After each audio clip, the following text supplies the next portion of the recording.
All right. Well, welcome in, everybody. Everyone's doing good. I think we are live now. So, hello, welcome in. My name is Zach. Today, I will be solo hosting Dumpster Fire. Hope you're having a good one. I'm gonna take my seat here. My seat, the throne of champions. But how's everybody doing? Hope all is doing well. This is the first episode of Dumpster Fire, so I'm pretty excited for that. Let me know if I'm not going to be actively engaging with chat because this is going to be a podcast. But if there is any blaring issues, like if the music is way too loud, I'll turn it down a little bit. If the music's too loud, then let me know. I think it should be good though. It should be okay where it's at. But yes, I hope everyone is enjoying their weekend. I'm excited today to be talking about the reasons and stories behind the diss tracks. So yeah, that's pretty epic. Let me go ahead and also just let everybody know that I'm live, because I do need to do that.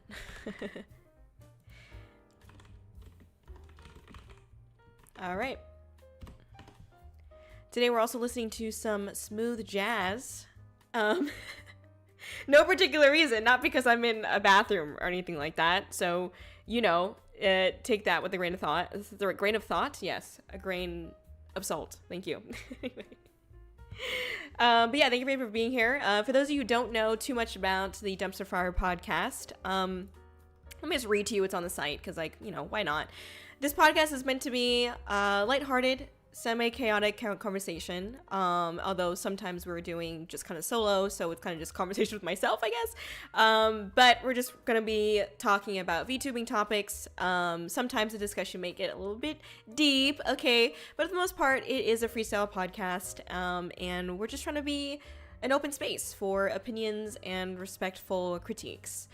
Main goal, again, is to share stories about particular topics, both good and bad, specifically about the VTubing community and world. So hopefully other people can take away from those experiences that I feel like most VTubers don't talk about normally.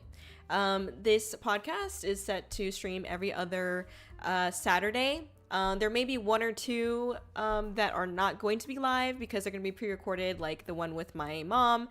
But for the most part, we've got some pretty interesting topics coming up. The next topic that we'll be talking about, and this is going to be on July 8th, is going to be shit VTubers rarely talk about. That's going to be with friend of the show, Dragon. That's also his birthday, so yeah, let's go. But I felt so bad, but you know, they were okay with it. But yeah, a couple other topics that we've got coming up is a solo one where I talk about how I applied to a bunch of VTubing groups, and my experiences there, why I think I didn't get it. But yeah, and the real trash in VTubing, you know, talking about some opinions on the biggest things wrong with the community, some commission stories, so a lot of horror stories with commissions. Yeah, so those are some of the topics that we'll be talking about, amongst other things. Right now, I don't have a form yet out for people to apply to be a part of the podcast, to be a guest on the show, but soon I will. I just wanted to get through the first couple of streams and then go from there, basically. So that's where we're at right now. Anywhoosies. Today, as I said, we're talking about some drama that I went through personally, so that's gonna be fun. I've got my screenshots ready. I'm not gonna be posting them on the stream. As I will tell all my guests that come on, I don't want to ever like say any names. So I'm gonna, I'm basically gonna bleep out their name, use something else, but and I'm not going to show any screenshots, but I have them so that way I know what to talk about, because there's a lot that happened. There's a lot that's going on. So I guess kind of like to start with some of the things that was going on. A lot of the things that happened actually happened towards my initial debut. which was back in October of 2021. Holy shit! That's a long time ago. But yeah, so that was that's when that happened. Super great. I'm so glad. But yeah, and the first diss track that I released was LOL, which is also my first song, right? So talking about some of the inspirations for that, basically, here's like one of the main inspirations, and some of you may know this story or parts of this story, but here's like pretty much as I can remember in the full gist of it. So, I'm gonna call the guy A, and I'm gonna call the girl B, and I'll explain that in a little bit. But, basically, there is this guy A that I met, I think, on some kind of like networking thread on Twitter, which networking threads are just a whole other story. We're not gonna get into right now, but, we had engaged with each other, and I don't know why or how this came about, but we became like, we also friended each other on Discord. A lot of these stories you're gonna realize like why I closed my friend requests on Discord and shit like that. Anyway, so guy A came to my debut back in October 2021. A few streams later, I was doing like a just chatting or something like that on stream, and he came on and basically made like a D's nuts joke, and the specific term, well, I won't say the specific term because technically you could look back and find it. So basically did a D's nuts joke, and it was cool. I was like, oh, haha, really, really original, but it's okay. Like, you know, obviously at this point in time, like in my VTubing career, it's become like a literal joke. Like I actually like think it's funny now. I thought it was funny before too, but I guess like it's less of like, oh, they're trolling me, and more like I feel like I'm trolling them, because in a way, like it's already been like a known joke, and like it's in like 2 or 3 of my songs, the D's nuts joke. So, anyway. I think right after that stream that they did that D's nuts joke and clipped it, I got a message from them on Discord, and and it was like weird, because basically he was like, hey, you know, thanks for being a good sport about the D's nuts joke. I have this like ongoing joke or something like that with my friends, and we do this to like streamers. And he sent me a screenshot of what he sent to his friend, and let me just pull it up on my end so that way I can give you the quote. But basically he said he said in the screenshot it says, yo, I just hit a streamer with this D's nuts joke and it worked. And then the person, his friend, was like, LMAO, what the fuck, that's hilarious. And then he said, she got fucked up, bruh. The other person said, absolutely destroyed. And like, okay, listen, you can talk shit, okay? I don't care. I talk shit, you can talk shit. But like, don't send me a screenshot of you and your friend, like, you and your friend talking shit. Like, it was just so strange to me. And like, for me, it was just kind of like, is that necessary? Like, I don't know. I don't know if I didn't, at the time I was like, am I in the wrong for feeling like this is weird? But I do think it's a little bit weird. Like, normally you wouldn't send, and like me and this guy A didn't really know each other that well. So I was just kind of like, why are you, it's not like we're buddies to be like, oh, haha, yeah, you really got me. And like, oh, your friend also thinks it's funny, haha. You know, it was just really strange. But that's basically like, yeah, don't screenshot conversations and about you, it's like kind of like shit talking somebody and then send it to the person. I was like, okay, this is weird. But yeah, so then like I messaged them back and I was like, you know, obviously the first part of my message is very lighthearted and like, oh, haha, it's all good, like I respect that. But you know, respectfully though, I'd ask if you don't like send it like that. And also like, you know, it kind of hurts my feelings to read like she got fucked up absolutely destroyed. You know, it's like, I know that they're joking, but like, again, like, you don't just send that to someone that you don't really know. Like, I don't know, it's just really weird. Like, to me, it was like, he could have said his message without the screenshot and I would have been fine, but the screenshot was just like really stupid to me. Anyway, so then, you know, he went back on what he was saying, was kind of like, oh, you know, like, I've been trying to get my friends into VTubers, so, you know, I've been trying to, like, you know, get these jokes to kind of reel them in. And I'm like, okay, but like, what does this say about my content? You coaxed me into a deez nuts joke. What does that say about my content? Absolutely nothing. Like, I don't think that's not a good representation of like what I do on stream. So why would anyone want to watch that, right? And like, it was just obviously a lie, which is like, okay, whatever, I don't care. But yeah. And then also was like, oh, also you can do the deez nuts joke to me in the future, and like, I'm gonna send it to my friend too and tell him that I got fucked and wrecked and da-da-da. It's like, okay, like, that's not the problem. Just, there's so many instances where I feel like people, especially, I've seen it more in the VTubing community than like anywhere else, but like, just miss the point of like what I'm just like, okay. Anyway, so you know, I said it was all right, it was all good, you know, I didn't want any bad blood or anything like that, so I was like, it's cool, like, moving on, you know, cool. So then like a day or two later, not even, I think it was just a day later, which was just like, I don't know. Anyway, he just sent me a message and was like, well, your vengeance was swift, and sent me a clip of basically him getting baited into the deez nuts joke.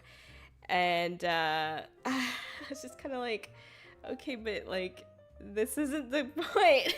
And it was like, so it felt to me super staged. Like, what the hell? Did you really go out of your way to fake a deez nuts joke on your stream? Really? Anyway, so that was something that happened that I just thought was really strange. But yeah, so there's that part of the story.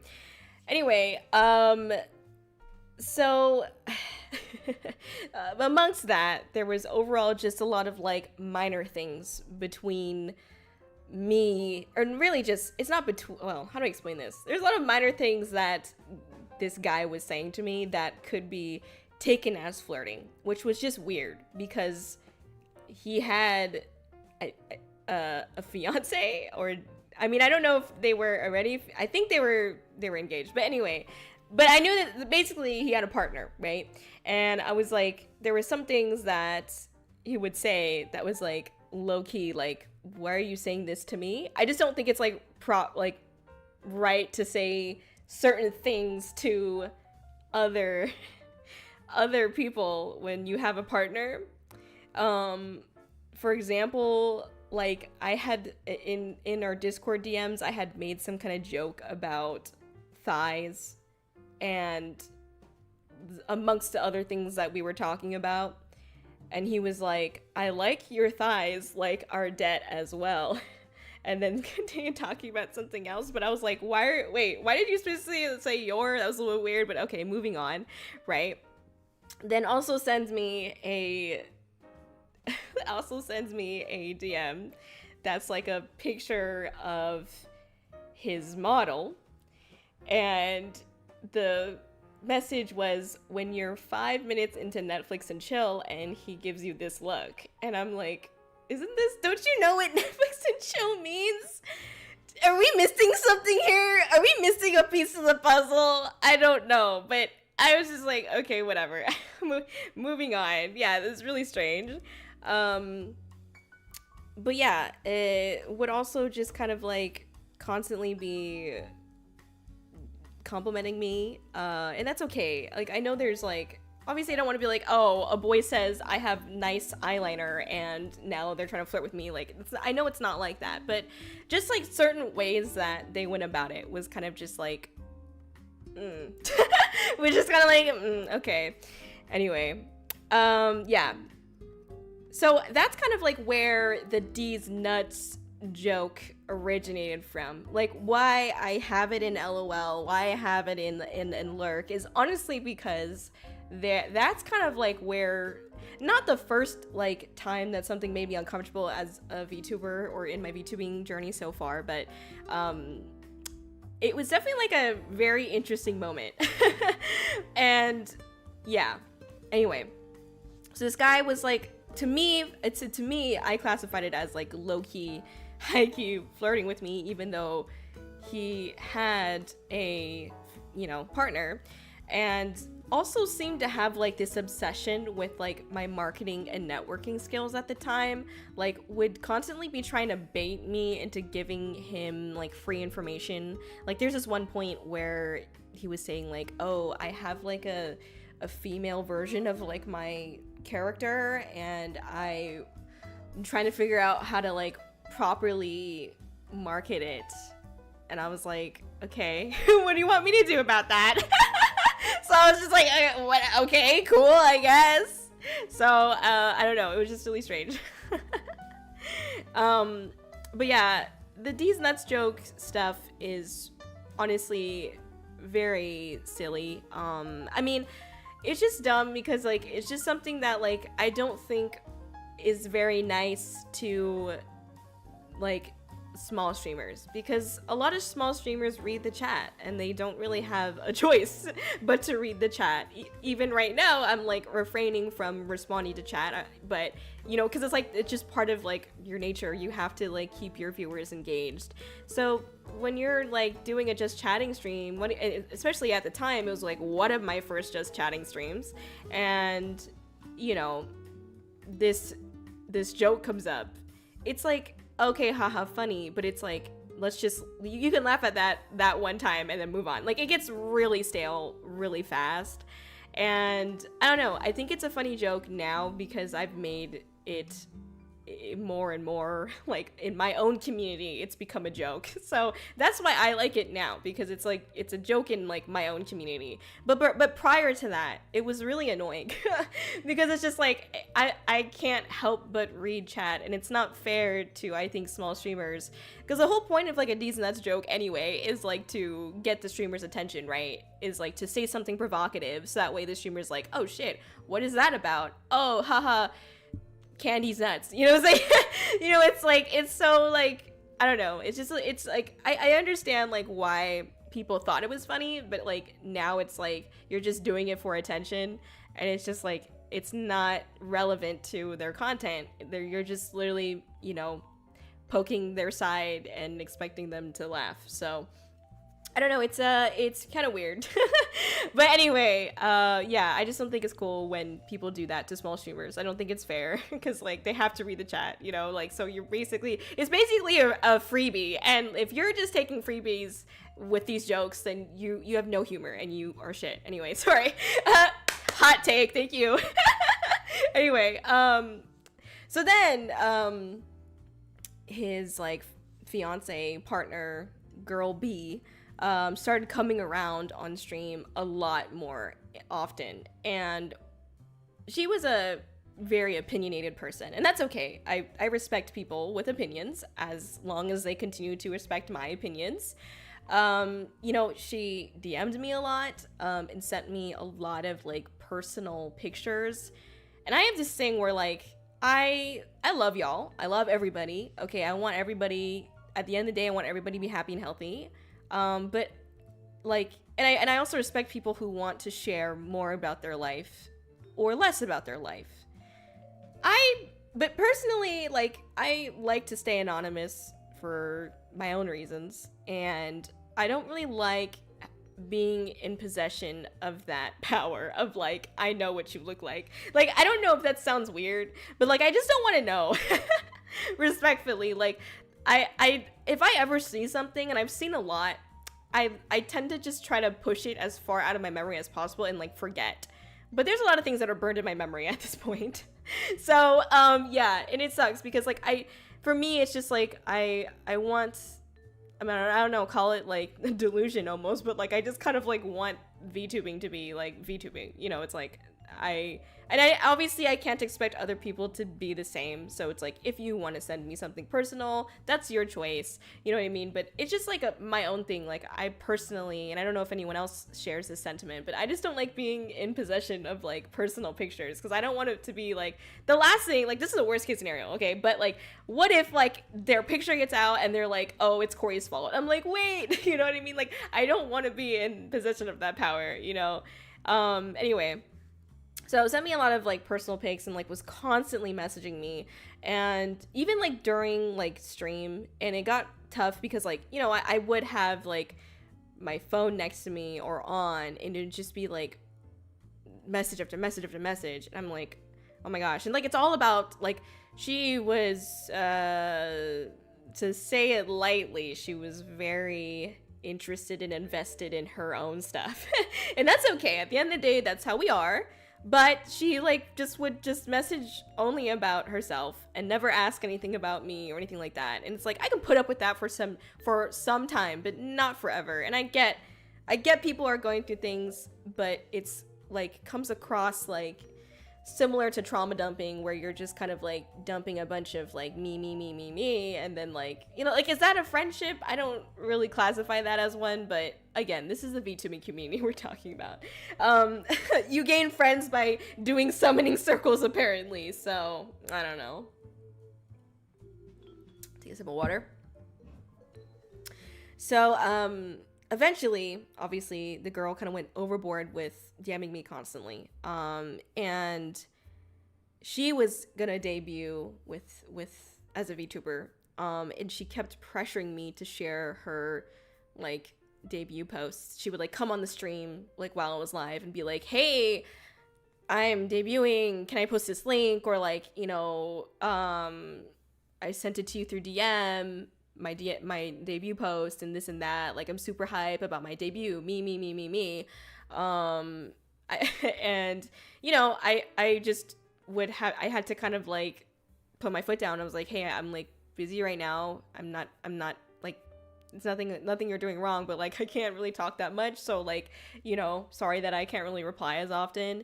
After she debuted, she stopped talking to me. So it leads me to believe that she was probably just trying to get buddy with me, so that way I would like share and, you know, engage with like the debut post or something like that. I mean, I was there on her debut, don't get me wrong. I did show support. It was just like, at the time, I feel different about it now, but for most of my VTubing career, I have kept like things on my page to just be Kōri stuff. But like nowadays I'm like, you know, more open to retweeting or sharing things that are other people's content, because I get it, it's just a part of like what Twitter is and networking, right?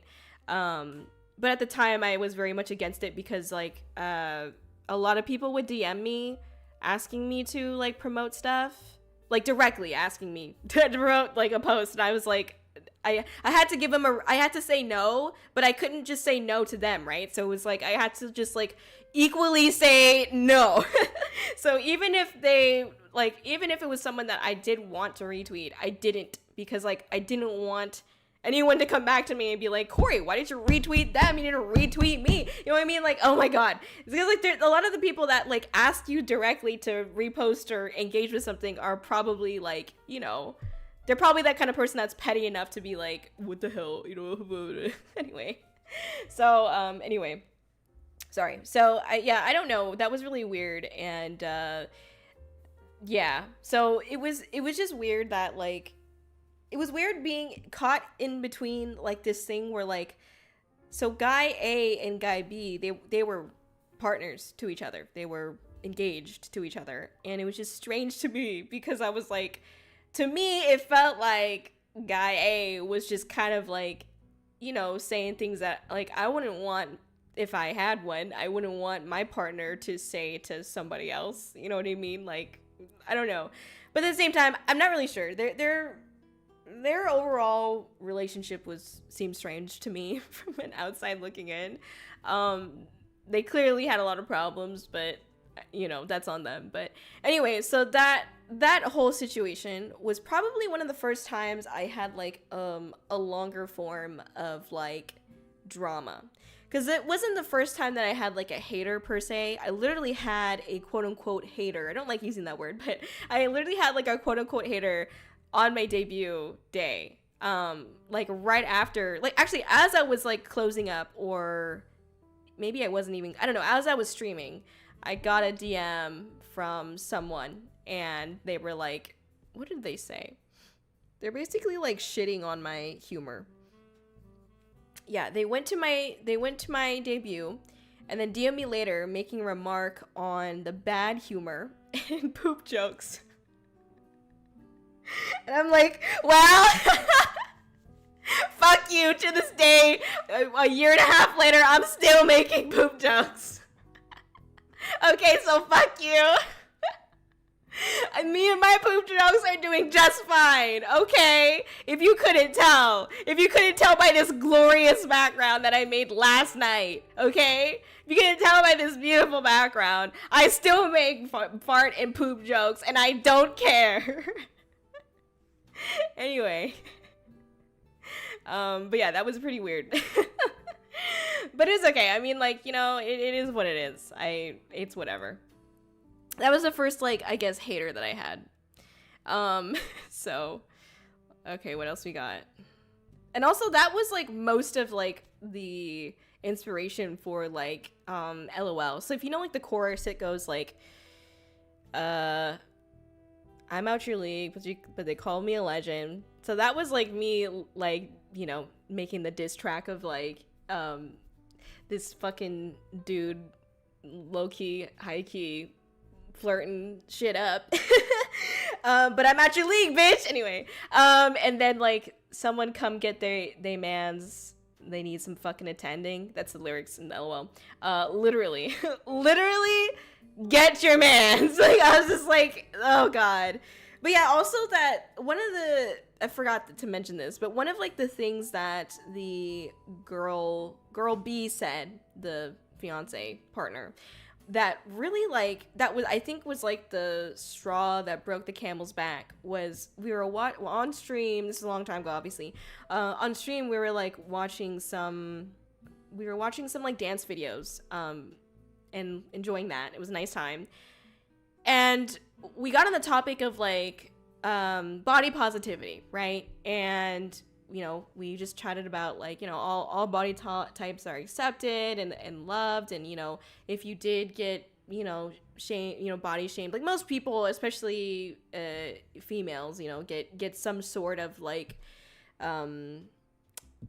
body shaming in certain ways, whether that be internal or external. They get some kind of, you know, exposure to body shaming, and same with males, okay? But yeah, like we were talking about that, and the girl B was saying like how she used to get bullied really badly for her weight and stuff like that when she was growing up. And you know, so she told a couple stories. We, you know, reacted and obviously kind of gave our sorry to hear that and stuff like that. But it was weird because like, oh god, how do I even explain this? So we finished talking about it. Let me take a sip of water. We kind of close out that conversation and we start watching these videos again, and we're literally just watching the dancing. Like I'm not talking anything about the dancers, I'm talking about the choreography, right? And the girl B suddenly says like, oh haha, look at this like skinny bitch trying to shake her non-existent ass or some shit like that. And I was like, what the fuck? I'm like, what? The same person who was literally just explaining how she got bullied growing up for her weight is now low-key, high-key cyberbullying somebody in a video that is just dancing. And I made no comment whatsoever to anything with their look, appearance, who they were. Like, I'm literally just looking at the choreography. And it like she had said a lot of things prior to that were very strong opinions that were just like weird. This one time she told us what her McDonald's order was, like word for word, and I was like, okay, cool, I guess. Also, she felt very strongly about Panda Express being one of the best restaurants. So take that with a grain of salt. Take that with as you will. No judge. But yeah, so basically, she said a lot of like, you know, those were jokes. But aside from those, like, she also had a lot of opinions on other things, like more controversial things, right?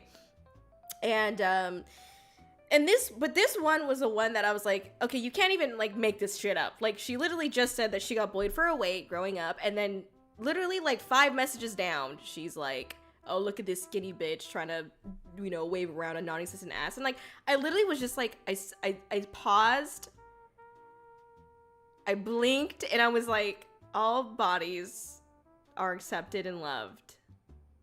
That's that.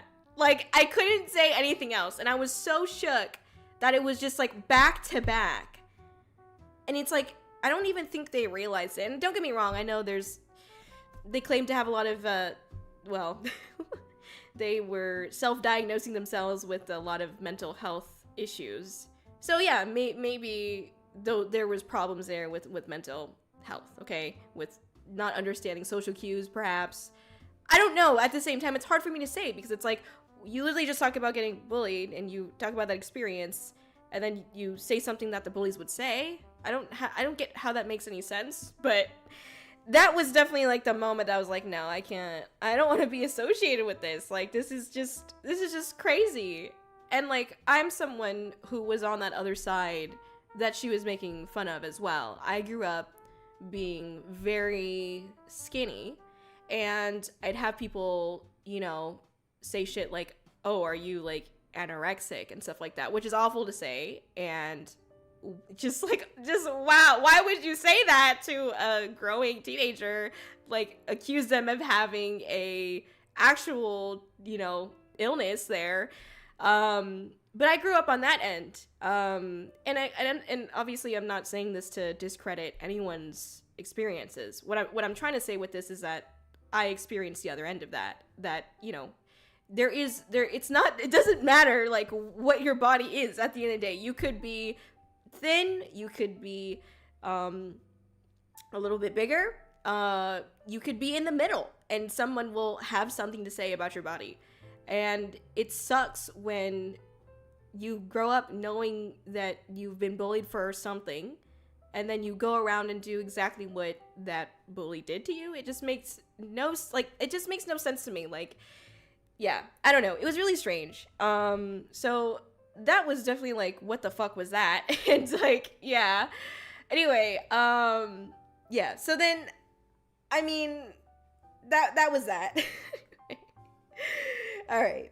So that's that story with the girl B and guy A, and that was like, I think the first like very longer form drama that I had, because it was over the span of several months.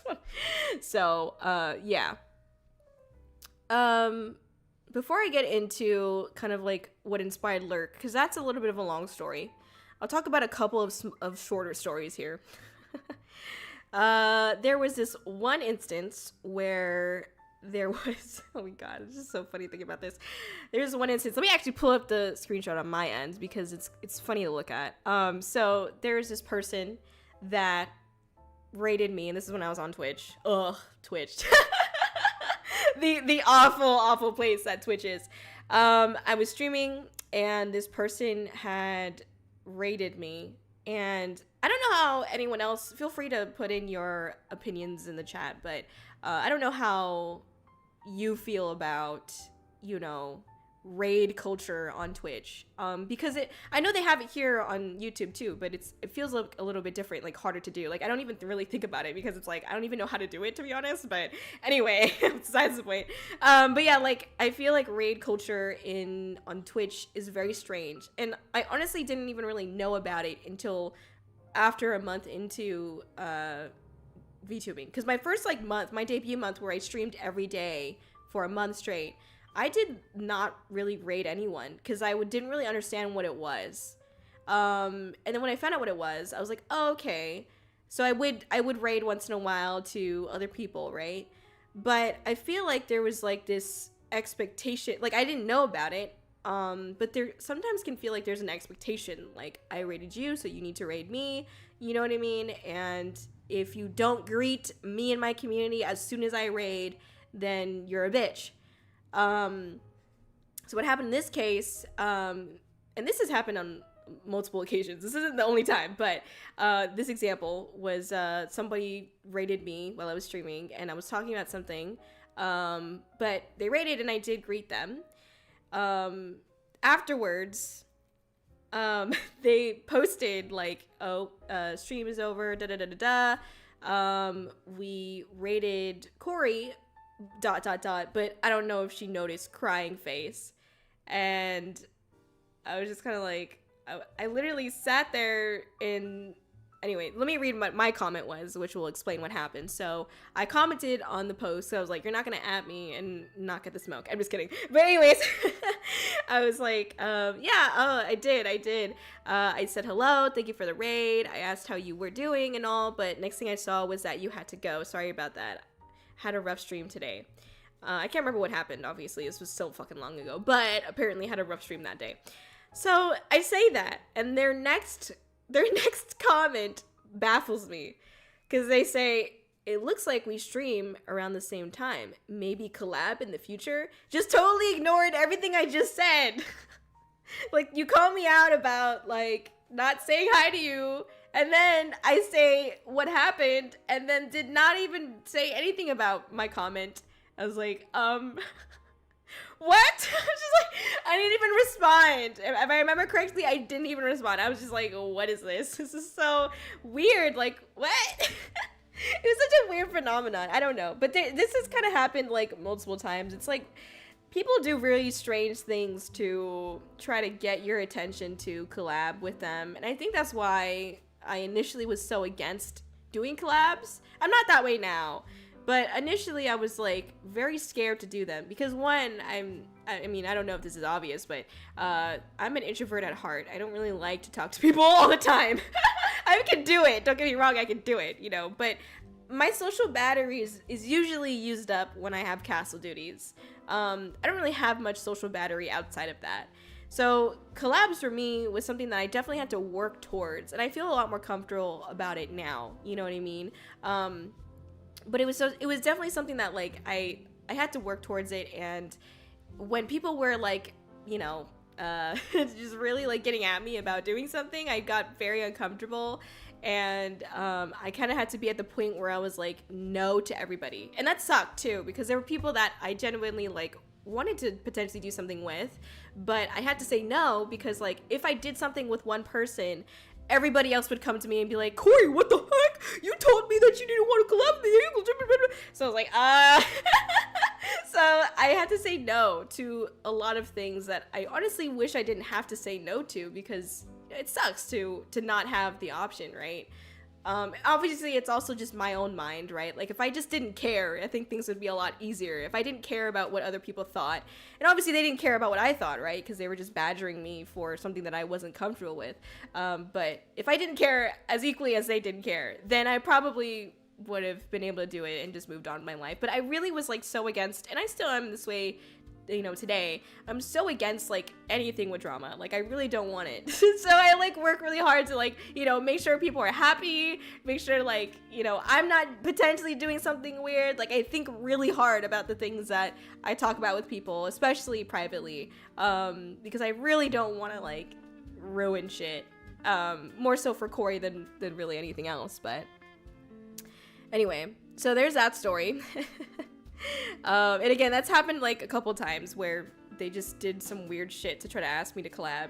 Anyway, and I respect it, okay? I get it. And at the time, a lot of my shit was closed, like, at least I think it was around that time, you know. But it was closed for a good reason. It's because I had so many people coming into my DMs and blasting him. So, anyway. Alright, so then there was... okay, so then there was this person who I can't remember how this began. I can't even, oh my god, there's so much. Let me pull up the screenshots. Not on the stream, obviously, just, so in my song, Lurk, there's a lot of lyrics in Lurk that I think more directly relate to a lot of the experiences I had, like me making fun of somebody having lag on stream, or like streaming from a shack, being stinky and sweaty and stuff like that, was literally like about some of the people that I came across in the VTubing community. Not that I smelled them, but I just assumed that they're smelly by the way that they interacted with me. So anyway, one of the first lines, I think, in Lurk, the first like stanza is, "It's fucking silent now. I see you decide to shut your mouth. Ever since your something went down, something." I'm like, I don't even know my own lyrics. Basically, like, then I have a line where it's like, "Then I see you on Twitter, saying some other shit," right? Basically, like, that, what I'm about to tell you, the story I'm about to tell you is kind of about that, because what those lines were talking about was like these instances where I feel like it was so strange, where people were DMing me, and this wasn't just one person, but there were people like DMing me that like were writing this very weird line that was like, I couldn't tell if they were trying to make me slip up and say something, or if they genuinely were just that like didn't understand social cues. And I understand that, but it was just like, it was very, very strange, because things that were being said felt like it was disregarding things that I was saying, so that way I would get upset and like get mad at them, and then they would post about this fucking drama. That's what it felt like. Like, oh, Kōri said this in DMs. It's like, what the fuck's going on? Anyway, and I would see this particular person that I am talking about. So now I'm gonna call this person, I'm just gonna say B. I'm just gonna call them B. Beyonce. No, I'm kidding. That's rude. That's mean to Beyonce. I'm sorry. I'm gonna call this person B. For no particular reason. But they were one of the people that would DM me and say kind of like these very weird, like writing this weird line kind of things. And then, but on Twitter, like publicly on Twitter, would be commenting very like nice things, right? So it was just very misleading. Anyway, let me see. Let me pull up, like, where did this start?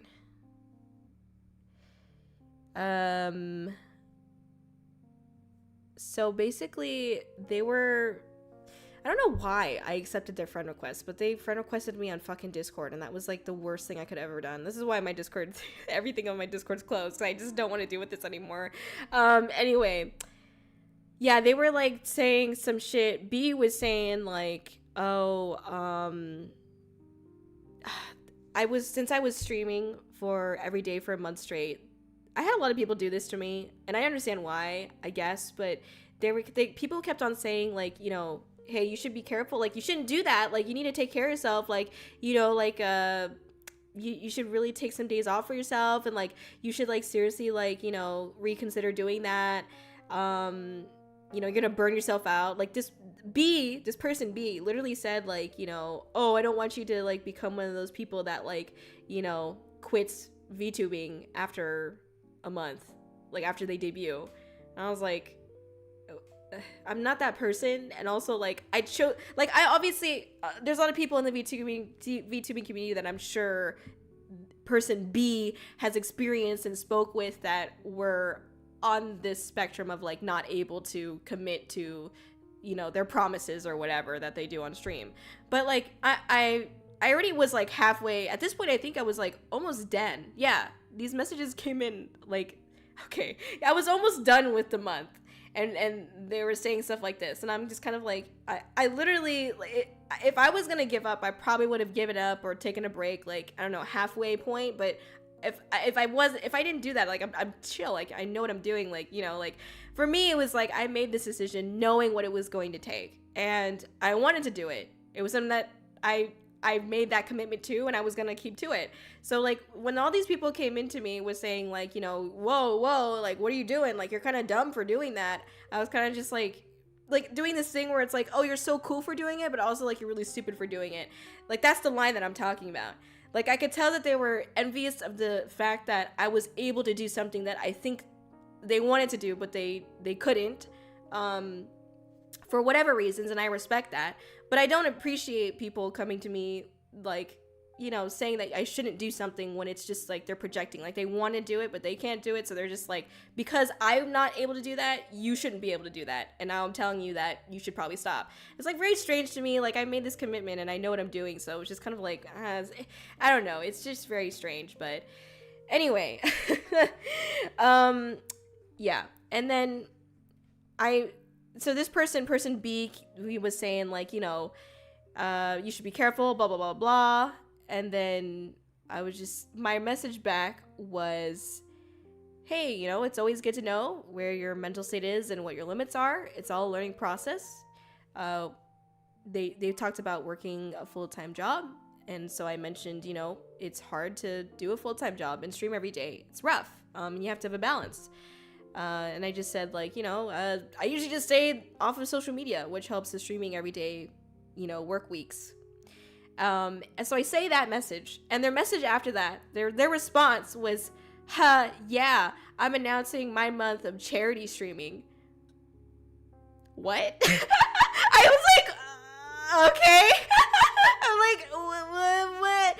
This is what I mean. Like, it's so weird. It's so weird. It's like literally this person B was like saying, you need to stop. You need to like chill out. Why are you doing like this month of streaming? Like you're crazy. And then next thing, and I say, you know, well, take care of yourself. That's important, you know, and be able to balance things, blah, blah, blah, blah. Yeah, I'm announcing my month of charity streaming. What do I say to that? It's just like, what? It's so strange. And again, like, I don't know what this person's mental placement is, okay? But still, it's just like, how did we get from A to Z here? Like, it's just like, we went 0 to 100 so quick, and I was just like, I don't even know what to say, so I just said, nice, that's exciting, you know, just, and then, yeah, they just started talking about that charity, like, oh, yeah, like, you know, this charity is really important to me, and it's about this, and, like, it's so important, like, this is such an important charity that I don't think gets enough attention, and, like, basically, like, saying, like, you know, low-key, high-key saying, like, I'm so above you because I'm doing this month, like, I'm doing this month thing because of charity, and I'm like, okay, respect, okay, cool, I'm all for charity, but, you know, okay, it's like, you don't, if you are so excited about it, then continue to do that month, and make sure, like, all that you raise should go to that charity and not to your pocket. And you know, commit to it if that's what you're excited about. That's okay, I respect it. But then they just kept going on about like, oh, me, my stream is so cool, da da da da. So I was like, all right, cool. So that's what happened there. It was just strange because like whenever they commented something on like Twitter, they were just super nice. Like, oh, let me pull up what they said on Twitter. They said, keep it up, Kōri, you're doing amazing, and the community you're growing is really lovely, and I really enjoy being able to check in on your late night streams when I can. I'm like, okay, that seems really nice, right? That seems like the most supportive thing that you could say. But then like literally like right after they sent this message is when they also sent these messages to me saying like, why are you doing this month of streaming? Like, I'm just like, what? It was so strange to me. I was just like, how can you say that? I don't know. Anyway. So yeah, it was really strange. The whole like, I don't get why they had to, and also I don't even know if they did the charity streams. If I remember correctly, I did tune into their streams after that point, and I never saw anything about charity. And again, this was a while ago, so I might just be remembering wrong. But I know for a fact that they did not stream every day for a month. I know that for a fact. I just don't know what happened to the charity stream because I did not see it. Whenever I came on, like, the only memories I have is, like, they were playing, like, retro games and stuff like that, and, like, this Mario game, and I was like, okay, you know, so, like, that's all I remember. But I don't remember anything about being said about charity. I don't remember. I know for a fact they did not stream every day for a month. And yeah, so, you know, it's just weird to me. Like, I don't know why they had to just randomly say that kind of stuff and hate, like, low-key, like, hate on me for, you know, doing it, harping on me for my decisions, and then decides to literally do what I did. But theirs is better because they're doing it for charity. So theirs is better. I'm like, okay, that's cool. So anyway, that's what happened with that person, and I'm glad that they're no longer around. All these people are no longer around, by the way. So, but yeah. Oh, and then also, yeah, they kept bringing up, like, oh, I don't want you to be that VTuber meme. 3 months of streaming and suddenly I quit because you got that good stuff. And I'm like, we know we got this, and I mentioned, like, I put in way too much. I jokingly was like, I put in way too much money for this shit. I can't quit now. And they were like, I know, right? But I got like $300 last month though, so that helped. Just like, I don't know how other people are raised, and I respect however you want to communicate your financial, you know, situations. But I was raised to not talk about specifics with my financial situations. You know, like, whether that be good or bad. So, like, to me, like, being specific about, like, oh, I got like $300 last month though, so that helped. I was kind of like, this is weird. I don't know. And again, like, literally same person that was like doing a charity stream. I was like, okay, but like, why are you doing the charity stream? You know what I mean? Just like, but yeah, so that happened, and I'm glad they're not around anymore. So anyway, there's that. Let me take a sip of water. VTubing is a thing, everybody, and people are interesting with VTubing. Anyway, so for those of you that are joining in now, let me just go ahead and mention that this is a podcast, so I'm not actively engaging with chat. I do see what you guys are saying. I appreciate you guys talking, but just so that way the flow of the podcast makes sense for people who are just listening in, I just want to focus on, you know, what I've got jotted down here. But in case you don't know about the Dumpster Fire podcast, this is meant to be, you know, lighthearted, semi-chaotic conversation revolving around VTubing topics. You know, we want to be, you know, kind of getting deep at some points, but for the most part, it's just a freestyle podcast, and it should be an open space for opinions and respectful critiques. Main goal is to talk about these particular topics for the, you know, whatever episode that we're on, both good and bad. So hopefully others can take away from these experiences that I feel like most VTubers don't normally talk about, which is why I'm talking about these situations that I had with a lot of VTubers behind the scenes. I never talked about these. I didn't talk about these in depth, these situations, but they did inspire my diss tracks. So it's cool to talk about it now because there is a lot. It did affect me, and it sucks because it definitely affected me in ways that I didn't expect it to. Like, I'd be angry. I'd be pretty upset a lot of nights thinking about, man, why are they doing this to me? Why are they saying these things? And I don't know if that's kind of an immature thing to think as like an adult, you know, like why is everything me, you know? It's like, but at the end of the day, you're thinking about your life and your experiences and what's going to happen tomorrow for you, you know, your own selfish thoughts. I think everybody experiences that when you're laying down in bed at, you know, 1 a.m. Maybe some more so than others, but yeah, excuse me. I think it sucked that these things happened, and it sucks that a lot of these things happen. I feel like a lot of VTubers speak out about this drama, you know, on Twitter especially. Obviously, it's just a cesspool of drama, but I feel like some of the craziest stories are ones that, that most people don't talk about, because it's happening. I feel like people saw that I wasn't the kind of person to post drama and would come into my DMs and really push that line, to push that boundary, like, to see how far it would take for me to do something or to say something, or I don't know. And maybe it's not that evil. Maybe I'm thinking too hard about it. That's always an option, okay? I tend to overthink things, but it does suck, because you never really know what someone's intentions are, and you can only assume, especially on the internet when people are just an avatar or text on a screen. So anyway, talking about that first hater, the one who went to my debut and then DM'd me later making a remark about my bad humor and the poop jokes, which again hello, look at this, like we're literally in the toilet, so so it hasn't gone away, but anyway, that person, for whatever reason, they still stayed in contact with me. And I didn't want to, like, be mean to them, because, like, again, I want to give people the benefit of the doubt. Maybe they're cool. I don't know. But they stayed in contact with me, and eventually they started, like, just, like the DMs were kind of just, like, I could handle it, because they were just like, oh, how are you doing? Good. Okay, great. Hope you have a great day. Like, just really short conversations, like, okay, I can deal with that.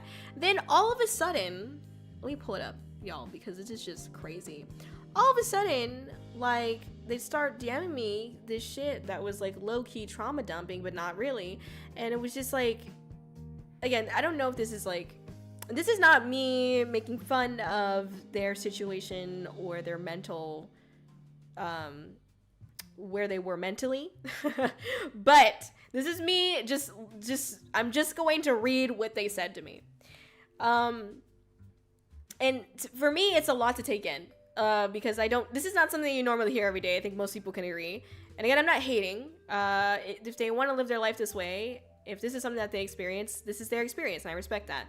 But it was just it was a lot to put on somebody. And again, this was somebody that literally, like, messaged me, like, was my first, like, quote unquote hater, saying, like, your humor is shit, which literally is shit, but anyway, that's besides the point.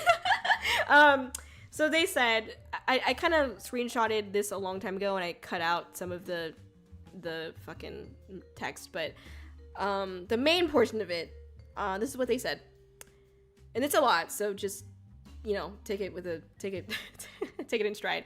I share my body with other consciousnesses that you probably already kind of understand. I'm essentially a more refined version of an imaginary friend, aka Tulpa, which I don't know if I'm saying that right. It's Tulpa. I was created as an offshoot of my host's subconscious, you could say. That makes it sound a lot weirder than it actually is, and it's already quite weird. I know, ha ha ha. But this is important for you to know, because I use my host's own Discord, my host being the one I call my king. I was like, okay. And for whatever reason, they got through, and we became friends on Discord. I don't even know if we were friends, I can't remember, but whatever, they got into my Discord DMs, and the first thing they said was, all right, so we have a list of how we each speak, because we use brackets to differentiate ourselves when doing text. And then I just get this little thing that's like the brackets that each of their personalities use. And again, I'm not trying to hate, okay? Like, this is me just regurgitating the information and explaining why this is a lot for me to take in, because, like, they live with this, all right? This is their everyday, and I respect that, but it's not mine. And, like, so they sent this message with, like, the brackets and the names of the people, and then they pinned that message into the DM, and I was just like, I don't know, it was a lot, and I was just like, why am I... For me, it was like, why am I sitting here reading all this, dealing with this, when this person was barely on the streams when and the first stream that they ever went on, they had to make a rude remark about it, and it was just like so strange to me, like why they were doing this. I was just like, why are we talking about this? I don't know, it was just strange. Anyway, ugh. So they just bombarded me with all this stuff in my DMs, and another reason why my DMs are closed everywhere is just because like it's stories like this, and it sucks that like I don't really talk about these stories to explain why I have them closed, but there's so much there. There's so many reasons. It's not just one time that somebody came in my DMs and ruined it. It was like there was so many times, and it sucked that it had to build up to this point. But anyway. This person, just to clarify, I don't believe that they weren't role-playing per se, by the way, because I understand that I've experienced where some people do the writing role-play and they like use brackets for different characters, but they were explaining to me that they actually have multiple subconsciousnesses, so I guess that's what that was. And again, I'm not a professional, I can't tell you what that is, and I don't know if they knew exactly what they had, if they were self-diagnosed or if whatever that was. I don't know what is real, because again, this is just avatars online, text on a screen. I don't know, but it was just a lot to put on somebody, and also like I had no reason to, this sounds rude, but I had no reason to give a shit because they were already rude to me. They were hardly coming on my streams. Like I really didn't want anything to do with them. And then they came, and then they bombard me with this, and I'm just like, you're expecting me to care about every single one of your personalities when there isn't a single one of them that have shown me any respect. So it's very strange. It was a really weird situation, but anyway. So there's that. Again, I'm not here to diss any mental issues, mental health issues. If you have issues, please seek help. I'm not that help. I'm not professional. I don't know exactly what I'm saying, so okay, please know that I'm not hating on them for specifically that. I'm not hating on them really at all. I'm just explaining that it was a weird situation. It was a weird situation, a lot to take in, and like if we were like closer friends, maybe it makes sense to like really care about that. But at the same time, like again, they started our friend relationship, our acquaintanceship with a rude remark, so it was just really weird. Anyway, a lot to take in. So let me talk about kind of like the core of what Lurk was about. And I'm going to call this person Bob. And there were other people that were involved in the story, as there are kind of in the other stories, but more so in this one. And the names that I name, like actually, they didn't do anything wrong. Let me just put that out there. But basically, there was this guy named Bob, and when I first started off in VTubing, I didn't really know how Discord worked, and as you guys know, Midwest Emo King, friend of the show, he's been here since day one. Shout out to the homie. And there was times when I needed, we were trying to play Jackbox and stuff like that, and Mid was kind enough to share his Jackbox at the time because I didn't have it. I didn't have the game, so he like made a Discord and then would share the screen there. Anyway, so Mid had a Discord that was me and Infamous and also Bob. Well, Bob came in later, to be fair, but that's that. So basically, a lot of conversations that I had with that group were in that, obviously, Discord. I wasn't always that active on there, to be honest, but like basically I would come in and just say something once in a while, send some memes, whatever, they're the homies, they're the OGs. And Bob was just a little bit strange though. So Bob added me as a friend on Discord. Okay, cool. Didn't think that much of it. But would constantly be kind of like DMing me just so often, and it just got really annoying as well. Like, just distracting, you know what I mean? Let me pull it up. Hold on. Okay.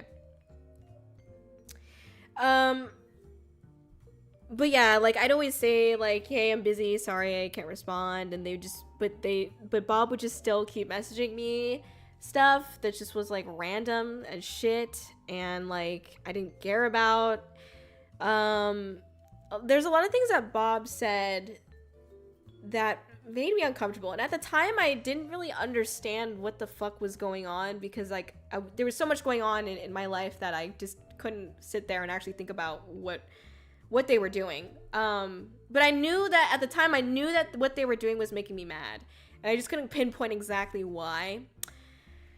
But essentially, Bob was doing a lot of things to, amongst some other things I'll talk about, Bob was doing things to make me or lead me to distrust Infamous and Mid, and which was just so strange. But for example, Bob was like, hey, so one of them told me that you have a boyfriend, and I was like, huh?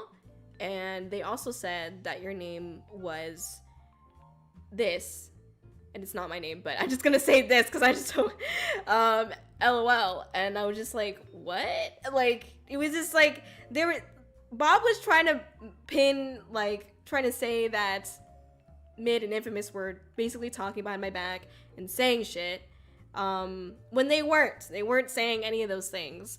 And if anything, there might have been something very like random that they said in passing that was semi similar, but not really.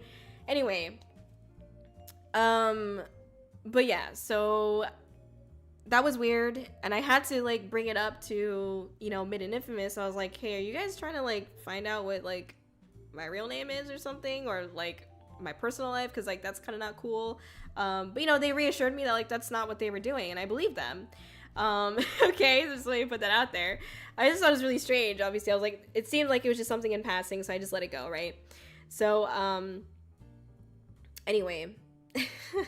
But Bob was really obsessed with the idea that I could tell he was panicking, like, if I had, because he brought it up like 2 or 3 times, like, oh, like Kōri has a man's, like, what? And I was like, bro, like, what the fuck is going on? Like, he was very like, he kept on making me confirm that I was not like a part of anything or in anything, and it's just weird because it's like it was just such a weird thing to like focus on, and at the time I didn't realize what was going on. But basically it was just weird shit. Bob would also like send me or talk about like, this was in private DMs as well as like in the Discord channel, or the shared Discord, what the fuck is that called, community whatever fuck, anyway, sorry, would constantly be like bragging about like these girls that were trying to like get in his pants and like hit on him. This is gonna get a little bit chaotic here, but basically there's this one time, I don't have the screenshots of this, but there's this one time that like, for whatever reason, he started talking about how he shot blanks, which, if you don't know what that means, he's saying that he doesn't have like he doesn't have the sperm to impregnate. I can't really say, but yeah, like basically he would say that he shot blanks, and then he got into the topic that, oh yeah, like I could go, like, I go for a while, like, you know, I have sex for a while, and then I just need like a Gatorade and I'll be good to go again. And I'm just like, what are we talking about? I don't even know how we got into the subject, but it happened. I'm just like, okay, whatever. Like, you know, at this point I'm just talking to him like one of my guy friends, which is what which is what I felt like, right? I was just like, you're a bro. Like, a lot of my guy friends like to fucking talk about sex for whatever fucking reason. I don't know if it's just like a guy thing, but like, I've been told that like a lot of guys just like, when it's just the boys, they talk about sex for whatever reason. I'm like, all right, that's cool. And I've been a part of those conversations many times before. So I was just like, it's just another conversation, you know, and we're adults. So it's like, okay. Anyways, so like, yeah, he was just talking about these sexual encounters that he's had. And I'm just like, okay, cool. It's like fucking 1 a.m. Can I go to sleep? Like, God. Anyway, yeah, so like, he told me that story. Sorry, I had to tell that one because it's just really strange to bring that up. Anyway, I think he also told the story about like how he like low-key, what was it? He was trying to brag that he like had sex with someone and they like passed out or something like that. I don't know what it was. She really was bragging about something. Anyway, now the problem with Bob is that there was something, I can't remember the full details, so forgive me. But Bob basically had this ongoing problem, and I don't know if it was real or not. I can't tell. I'm assuming it was, but when I met Bob, initially, he claimed that he had gotten shot and that he was like, you know, chilling at the hospital, you know, watching people's streams and stuff like that, and came across me somehow and enjoyed my content. But yeah, he was like bedridden in the hospital because he had gotten shot. And I was like, well, what happened? And later to find out that essentially he got shot by, I guess his ex-girlfriend. And he kept, like, calling her, like, absolutely crazy and, like, you know, psychotic or whatever you want to fucking call it. And there were so many things that he said that I honestly can't remember. But it was just, like, all very strange because, you know, I could tell that he was making himself out to be the victim. And my thing is that, like, obviously, I don't know I can't even remember what exactly happened, so how can I be saying this right now? But what I mean is, like, it takes two to tango. I don't know what he did to her. She was making accusations and trying to go to court, or I think successfully, but, like, suing him because, or doing something with that, because she had claimed that he had, like,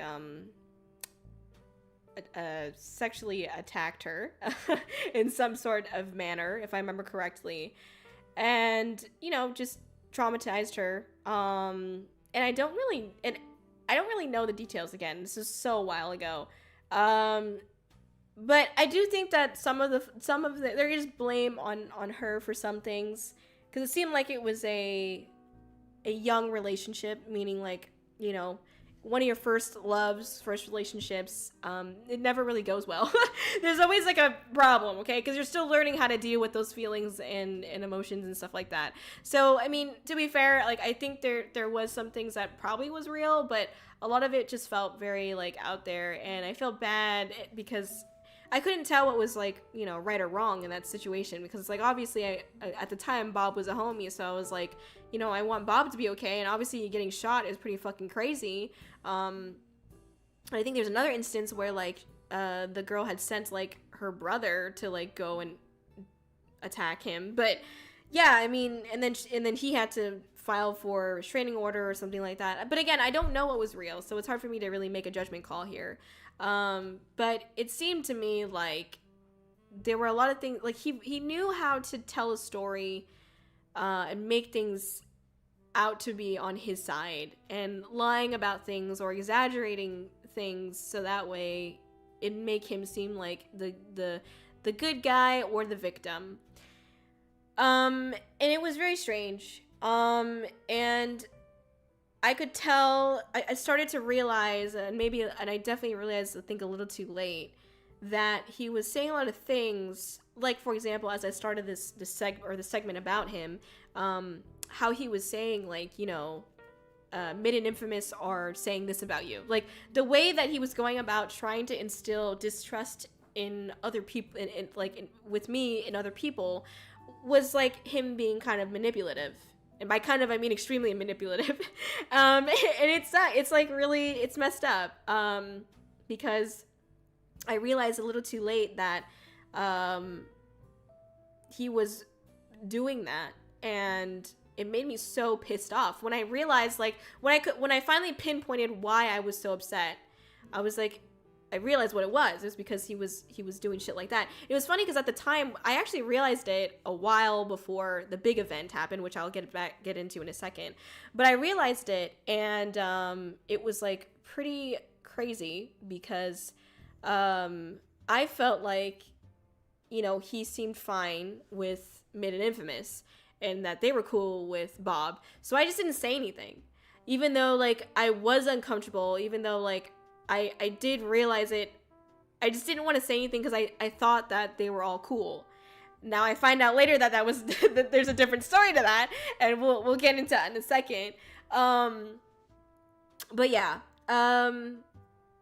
Anyway, a couple other things that he did that was just like strange was, yeah, he would just constantly complain about like these girls that were trying to hit on him, and I didn't like it because he would keep responding to them. Like they would keep saying like, oh, like I want to like can we actually be a thing? And he'd be like, no, but like we can, but like let's keep talking, basically. And like for me, it's like and he kept complaining to me for whatever reason. And this was to me and the chat, the shared chat. Like he kept complaining like these girls are like, you know, I feel so bad for these girls and that's why I keep talking to them. And I'm like, shut the fuck up. If you actually cared about these girls, then you would leave them alone, because you need to respect their feelings. If they have a crush on you for real, you know, like you're just disrespecting their feelings by continuing, like saying no, but continuing the conversation. Like, are you just toying with them? Like, what's the point? Like, Bob kept saying that he didn't want a relationship. So to me, it's like, do you want a relationship or not? Because if you want one, then you would pursue talking to them and like, you know, but instead it's like he kept talking to them, but claimed that, you know, it's their fault. Claimed that like, you know, I don't fucking know. It's fucking stupid, man. It's just like, what the fuck are you even saying? It's fucking crazy, dude. I just have a thing, and I told him straight up. I was like, you know, if you want to talk to them, then you can, but like, don't mess with their feelings. Like, I don't have respect for people who do that, especially because like maybe this is because I am a girl and I've been through that before. But it's like, and also obviously males could go through this too. I'm not saying that, but you know, I felt more emotionally inclined because, you know, I've been in that situation before or what. But it's just like, you know, it's just like it really rubbed me the wrong way, and it was just like he kept complaining about it. There was multiple instances where he complained about it, and I'm like, I was at the point where I was like, do you want a relationship? If you do, then you can pursue talking to them. But if you don't, then respect their feelings and focus on whatever the fuck you said you're gonna focus on. Like, it's that simple. Anyway, and then there was a story that Mid told me. That's kind of funny, but it's creepy and funny at the same time. But I guess Mid and Bob were just chatting shit. I think Infamous was there too, I'm not sure. But we're talking. I wasn't on this call. They were on like a VC or something. And I guess they were talking about meeting each other IRL, because I apparently it could have been possible for Mid and Bob. Sorry. Saying these stories is hard because I'm like, don't say the name. Anyway, not that it really matters, but anyway, yeah, so like basically, I think at some point they were talking about like, I might have this wrong, but they were talking about like meeting IRL, and hanging out and inviting Kōri, aka me, and I guess the first thing that Bob said was like, oh yeah, like, oh dang, yeah, we'll all get to see each other, and oh man, Kōri's gonna meet my grandma.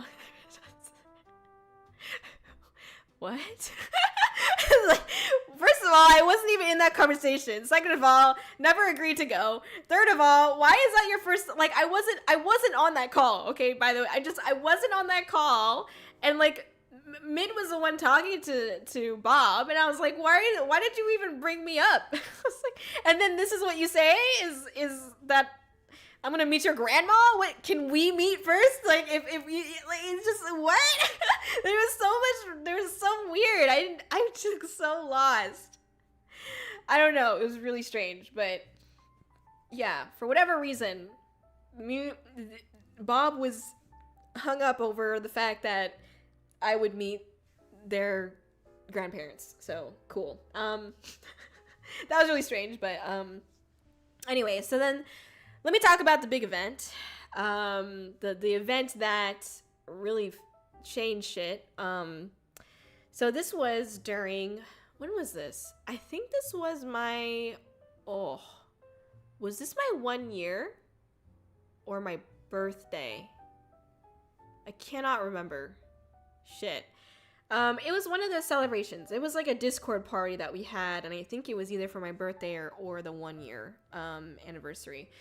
But anyway, essentially, oh my god. So we were playing, I was on stream. I was streaming. We were playing Crab Game. And I knew that Mid and Infamous were on the Discord community, the Kōri community VC, and we're fucking doing a drinking game. And I think it's funny because the drinking game included some things about Bob. For example, one of the rules was like, when Kōri joins the VC, if Bob joins like within 30 seconds after Kōri joins, then you have to take a drink. And that's literally what happened. Anytime that, and again, they made these rules because they knew that this shit was gonna happen. And basically, I joined the VC, and shortly after that, Bob joined. And yeah. And we played Crab Game for a little bit, and then I got off of stream, and then we just were chatting off stream, on the Discord community, and we're just hanging out, chatting, and then it got to, oh yes, I remember now. Sorry, I'm trying to remember all the details because there was a lot of back and forth. So it was Bob, Infamous, Mid, and I think one other person. So it wasn't like a lot of people in there. It might be one or two other people. I can't remember. But essentially, for whatever reason, Bob starts making a joke about Mid. And, Bob kept making these like jokes about Mid's sex life, I guess. I'll just put it like that. And then started making a joke about where Mid was located, and I think even went as far as saying like Mid state, and which was like really uncalled for.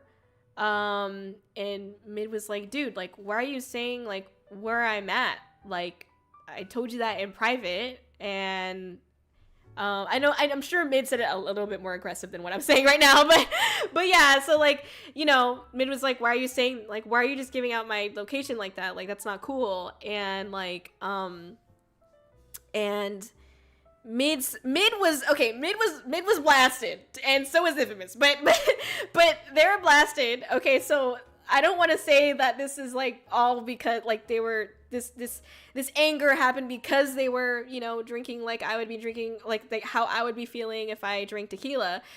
But essentially Mid starts going off on Bob and starts saying like, dude, like you always like victimize yourself, and you're so manipulative, and kind of like what I was talking about before, and like, and then you like make these jokes that are like so uncalled for over and over again, and now you're just like giving out my location like that. Like, that's not cool. Again, I'm summarizing. There's a lot more that was said. But essentially, Bob, I can't remember how we were I think I was, so this is what I was doing in this situation. So I was sitting there like, I was sitting there like,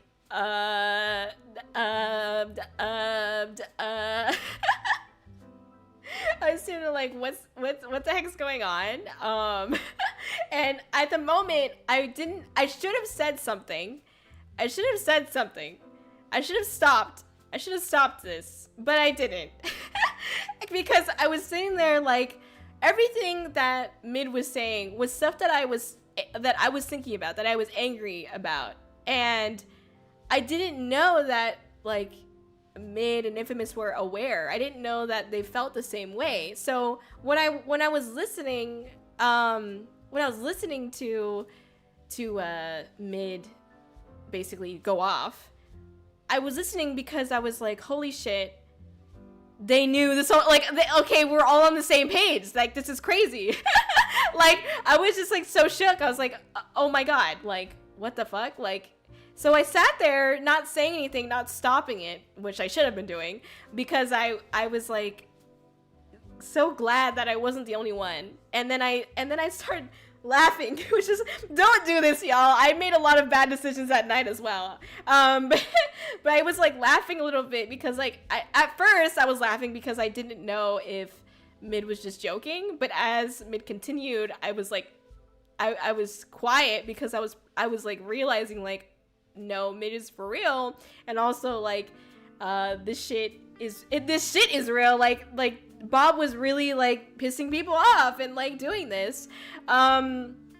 Anyway, so finally I step in and I'm like, hey, like let's let's just chill out. Like I don't know. I feel like maybe we should talk about, like, you guys should talk about that elsewhere, but maybe not here. This might not be the place. And then we calm down from the conversation, and then Bob leaves shortly after that. And after Bob leaves, I'm like immediately I'm like to Mid and Infamous, I'm like, so y'all been seeing this? Like y'all been like, you guys see this, right? Like, and then we had that conversation. And then like, of course, like while I'm talking there, I get DMs from Bob like, dude, like, I'm so sorry this happened, like, this is like so awful and this and that, like, I'm sorry like that if this has embarrassed you, or like, but it was like really not cool and stuff like that. So like Bob DMs me that, and then like a little bit later DM or messages the other chat with Infamous and Mid and I in it, the group chat, and is like, says some like really like melodramatic shit about like, sorry, that sounds weird, but basically saying shit like like I don't appreciate what was said, and like I don't appreciate being called like a liar or manipulator and this and that, like, I basically like pity party kind of shit, and like he was upset, and then he left that group chat. So yeah, and he was really upset, and he was explaining that to me as well, that he was like crying and stuff. And he said this in the private DM between me and him. And I said like, it's okay, like I'm sorry that it went on for that long, like, I thought that, no excuses, but I thought that Mid was joking. I didn't understand what was happening. And Mid and Infamous are also like intoxicated right now, so I mean, like, I think that maybe you should try to have a conversation with them about it, so that way you can still have that friendship, because I'm sure that's important, right? But Bob just kind of was like going off on like how upset it made him feel and this and that, and like, oh, poor me.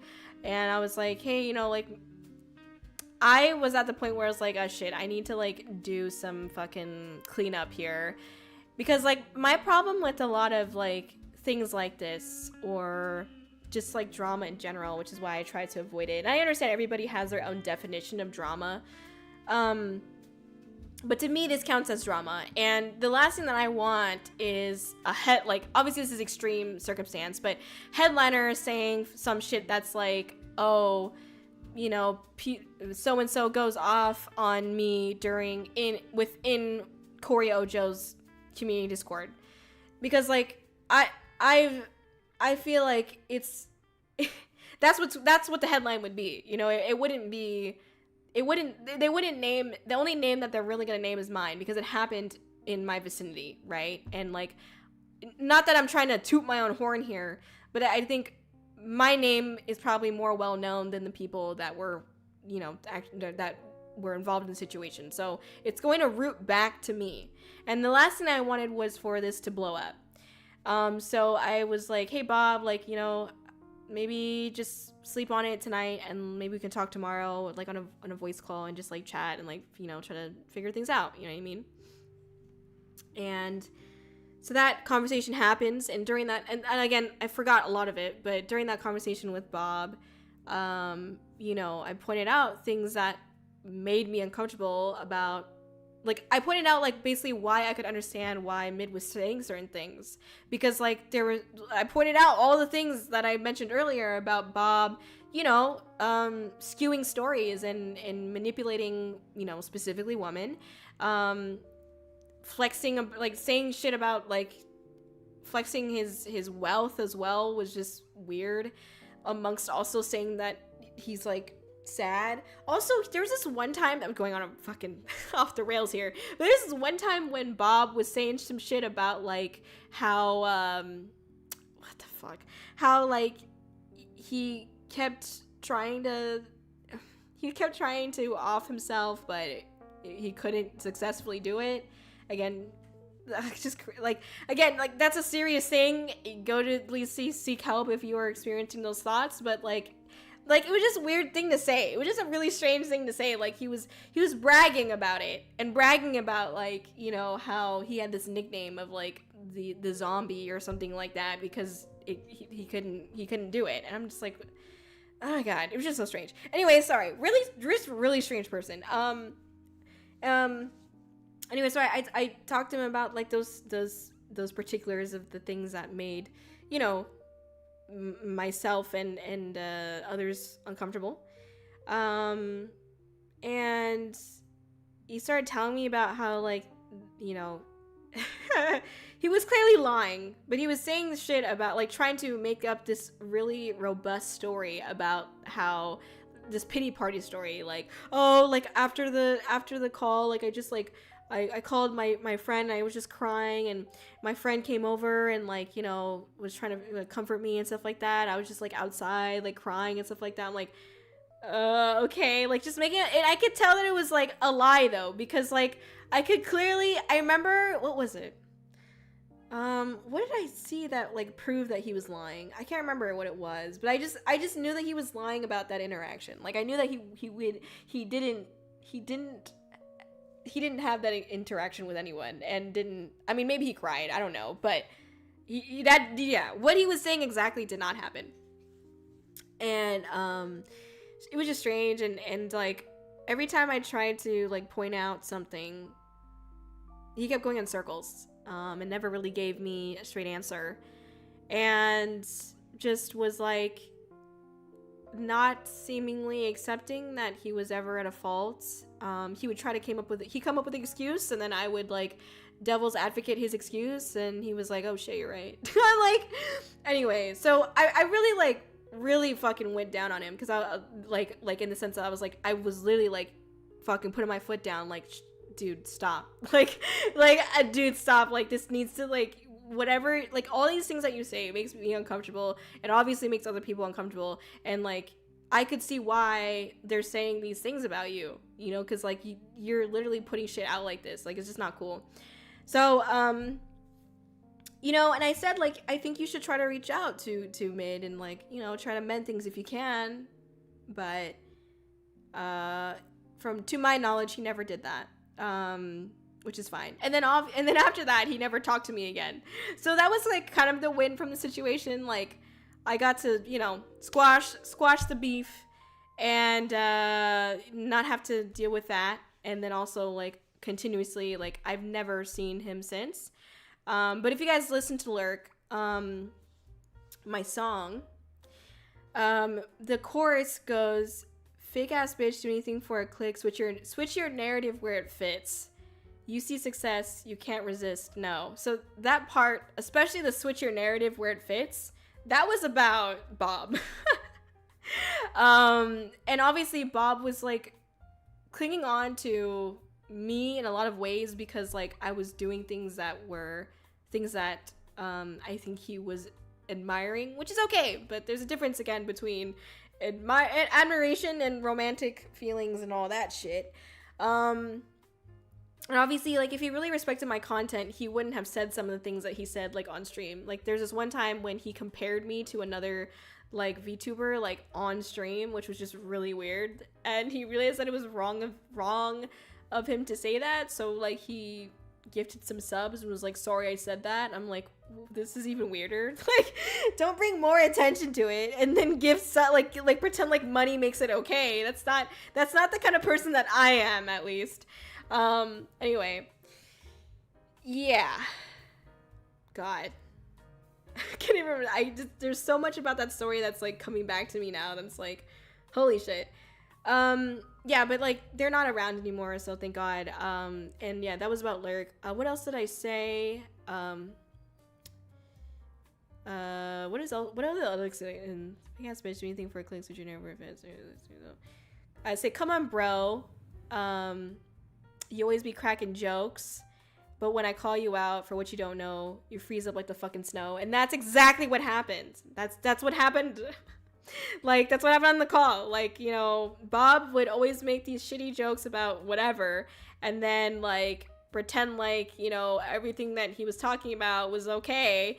And then when I called him out on these things, just nope. Just frozen like the snow. Just, like, could not give me an answer. Was going in circles. Like, yeah, all that. So anyway, that's that story. So a lot of like Lurk was kind of inspired by that story with Bob. And I'm glad that they're not around anymore because I feel like I was really angry with a lot of things that Bob was doing. So yeah, there's that. All right. Let me take a drink of water because I have not drinking some water. All right.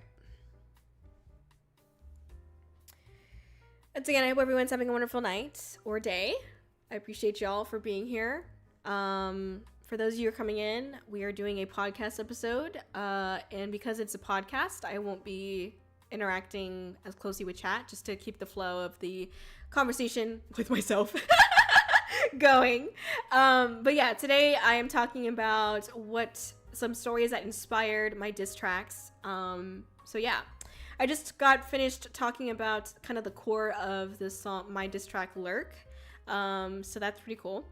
The next story I'll be talking about is one that I was pretty upset about because it was like, because they kept on like messaging me or DMing me while I was like out, like specifically like while I was out with my mom, and I was like upset because like they kept DMing me and I'm like trying to just focus on like, you know, like I was trying to focus on spending time with my family, and it was just like, I didn't need this right now. Anyway, let me okay, I'll just say this. So I'm gonna call this person, I'll call them, Brad, there you go, call him Brad. The homie Brad. Wait, that's disrespectful to Brad. Whatever, I'm calling him Brad.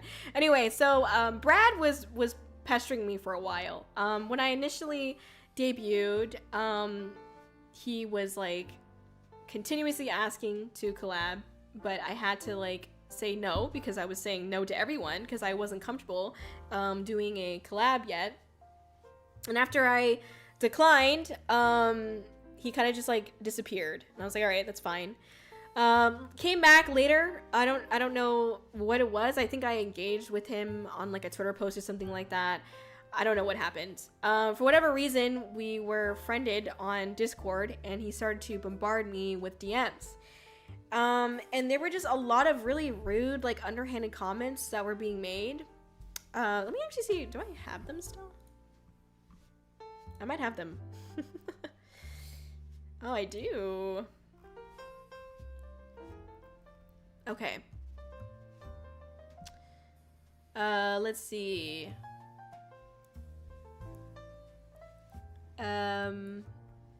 So, all right. So what happened was that they asked me to do something with them in like January, and then I said that I couldn't, and then they didn't respond, and then we didn't say a word to each other, and then like 4 months later, I get a DM from them. So like, because I interacted with them on, I think, Twitter, they DM'd me on Discord and was like, hey, like, I know that you said you're busy through this month, but like, I really want to set up something if we can do a collab on one of my specials that I put on. And I was like, you know, I just want to be nice, and like, I felt bad because like they were one of the first people that asked me. They seemed like a nice person, so I was like, okay, fine, whatever. So I was like, yeah, I'm down. Like, you know, I gotta focus on what's in front of me, but like, you know, maybe we can do something for the next month. And what are the specials that you have? And so they tell me about the specials that they have, and just, yeah. And I'm just kind of like, okay, this one sounds good. It's kind of like a podcast style thing. And then let me see. They say, oh, and then the next, I don't respond because it was like, I was busy that day or whatever. I don't respond. The next day, but they say something, and then the next day they ping me again, even though I didn't say anything. I don't like this about people sometimes. Like, I need time to respond sometimes. Like, I don't feel good about not responding to people in general, but like, especially like, I don't know. I need to, like, don't do this. Like, literally the next day, like the next morning. Anyway, they were like, hey, what day were you thinking in next month, by the way? You know, most of the time this particular stream tend to be on Saturdays. So I just want to like line it up. And then I said, like, you know, this is around the time that I was working on my album. And so I said, it's kind of hard for me to commit, but here's some 2 dates that I think I'll be able to do. And then, and then didn't respond. 2 days later, he finally responds, and he's like, just keep me updated. You know, I can get it up. I can get the stream set up in like a week. So I just need to know when you're ready. And then a couple hours later, the same day, a couple hours later, I don't respond, but a couple hours later, he's like, oh, by the way, this day would work better for me. And I'm like, okay. So then a couple hours later, I finally respond, and I'm just like, okay, I can do that day. I think I can commit like, you know, 1 to 1.5 hours. Is that okay? Just because like, I'm not sure where my mental state would be at, and I really don't want to set myself up for failure. But I should be okay if it's only an hour or so. I think that's fair of me to say, because at the time I was dealing with a lot of drama and shit like that, like as far as like in the DMs or whatever, like I was dealing with a lot of people, and I was at the point where I was like, I'm trying to get this album done, and I could not handle, like, on top of that, like a 3 or 4 hour stream with somebody that I'd never talked to, like, actually on a call before. So then, you know, he's like, usually if I'm doing this type of stream, this podcast, I want to do around a minimum of 2.5 to 3 hours with the setup I put into it. And all three have gone really long because, you know, we get caught in the moment and talking about things, so the time will literally fly by, and like, that's fair, I get it, right? And then just saying like, I can give you some references for what we've done in the past, and like, you know, these people before said the same thing as you, like not wanting to mess up or being worried, but I guarantee that it'll be fine. You don't have to time cap yourself. You'll loosen up. But if you do only want to stick to an hour and a half, I'm probably going to have to find a second person and try out my first 2 guest show. Like if it goes 3 hours, it's cool, but it's usually my stream for that day and I don't want it to be too short. So I'm sitting there like, okay. My thing is that I very clearly said that I was having mental health things going on and that I wouldn't be comfortable and I didn't want to set myself up for failure. I expressed my concern, and I'm pretty solid when I say something like that. I'm being for real. But it felt like, or what Brad was doing was literally like disregarding what I was saying by saying like, well, X, Y, and Z in the past said the same thing as you and they were fine, so you'll be fine too. And also, like, like, I have to put so much work into the show, so an hour and a half is not worth it. And I'm gonna have to go find a second person, and it's gonna be even more work for me to try out my first 2 guest show. So that's gonna be a hassle. Like, that's what I hear here. And it's like, obviously they're not directly saying that. What I read to you is exactly what they said, for the most part. And so it's like, I understand that they're not trying to say, like, you know, you're at fault here, but it's like these undertones of like, why would you even say that? You know, it's like, I'm saying this because this is what I'm comfortable with. You keep pestering me about doing something, and here's what I'm comfortable with. Are you okay with that? Like, do you really want to work with me on something because you respect me as a creator? Or do you just want to work on me on something because you are being selfish and narcissistic about your own podcast? Because I think I know the answer to that. Or I clearly know the answer to it now. But anyway, so I don't respond because I was just like, I don't want to deal with this. But then I see that, let me pull it up. Then I see that they posted the next day or that night. They posted on Twitter, and this is what they said. They said, no dumb twit longer, no clue when I'm gonna stream next, not a hiatus, I just don't know. Dealing with longing, jealousy, work tiredness, and life anxiety. My streams are shit anyway, have been for years. I have no idea what to do to make myself better or more engaging. I'm sorry, guys. So that's what they said. That's what they tweeted. So it sounded serious to me. So I just DM'd them, and I was like, hey, Brad, saw your post. I hope you take care, feel better, and, you know, take your time you need to heal and self-reflect. And I'm sorry that you're not feeling right. Hope things get better, right? And I noticed when I looked at their tweet, by the way, I noticed that, like, they had a similar tweet a couple of, like, a month prior, saying kind of something similar where it's like, I hate myself, I need, my streams are shit, and I fucking hate it, and da-da-da, me, so sad, woe is me, I don't know what to do, so I'm just gonna take a break. And then, like, a couple days later, you know, Brad's streaming again. And, like, you know, what makes no sense to me is, like, do you mean that? Like, if you want to get better, then you would give it its time to like, reflect and understand what it is that you want to improve on, why it is that you're streaming. You would give it that time, which is what I mentioned in my my message to Brad, was that you need to take the time to heal and self-reflect in order for you to improve. So I noticed that when I saw this tweet as well, but I didn't say anything, obviously.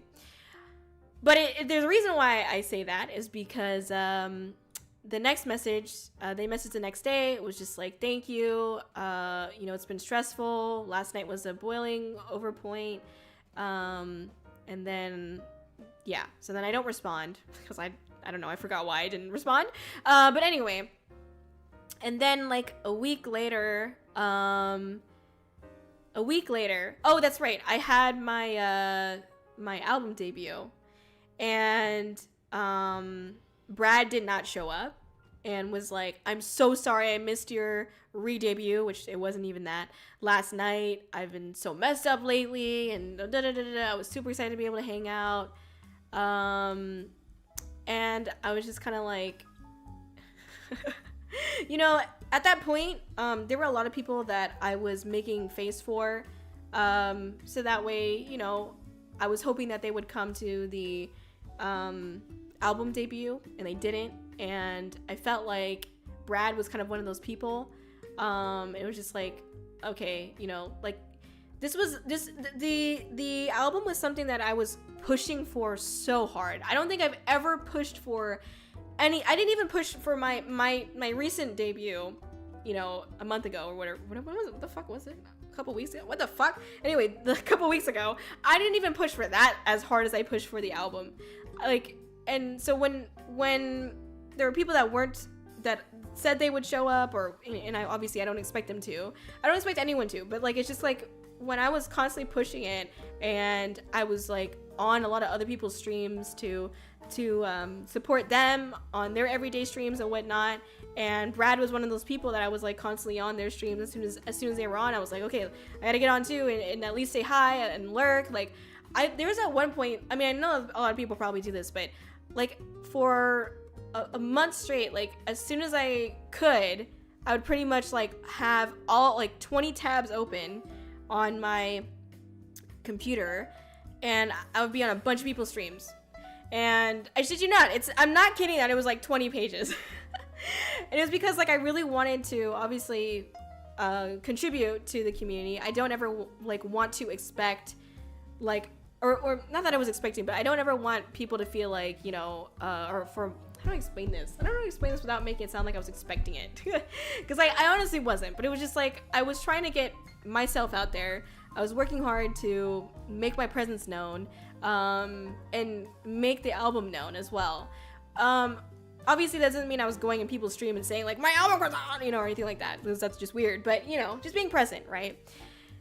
Anyway, so it kind of pissed me off that like, you know, certain people weren't there or whatever, but it's okay. It is what it is. But it's also the reason why I don't push as hard on Twitter anymore, because like it just doesn't fucking it doesn't matter. People, if you're gonna be there, you're gonna be there. Anyway, so then Brad, so like what is this? 3 days after this, by the way, I responded to their so sorry I missed it. I responded and just said like, you know, no need to apologize. You know, I posted the VOD if you're interested. Otherwise it's up on you know, the YouTube and Spotify's of the world. Doesn't respond to that. And then 3 days later, I get a message from them saying, yo, Kōri, are you still down for this day? Or will you need another week? And I'm just sitting there like, okay, according to my calculations, it was like, what is it? Let me look at this. It was like not even, it was like 11 days. 12 days after Brad had made this post about needing to take a break and not knowing when they're going to stream next and like, you know, dealing with all this stuff. This was 12 days, like 11 or 12 days after. Like, okay, I get it. Maybe you don't need that much time to self-reflect, but I was just kind of like, what the fuck? Like, it was so strange. So anyway, this was around the time that I was dealing with a lot of the hate comments and DMs from from people about my album. And so I was just like, I'm in extremely negative headspace. I don't think I can do any collabs. Like, I'm sorry. I'm not trying to dodge you or anything. Just like, I need to refocus on myself. And then I mentioned as well, like, I hope you're taking care, not pushing yourself too hard. I know you were in a rough spot recently too, and I hope you can take time to self-reflect and heal. That's what I literally said that a second time, okay? And then the next day, he was just like, you're good, you need to feel better too, just want to check in, like, and then ends it with, and you've been dodging me for going on a year. You'll run out eventually, haha. I get it's a joke. But I'm literally here saying, like, I'm going through a really, really bad time. I'm in extremely negative headspace. That's what I said, like, word for word.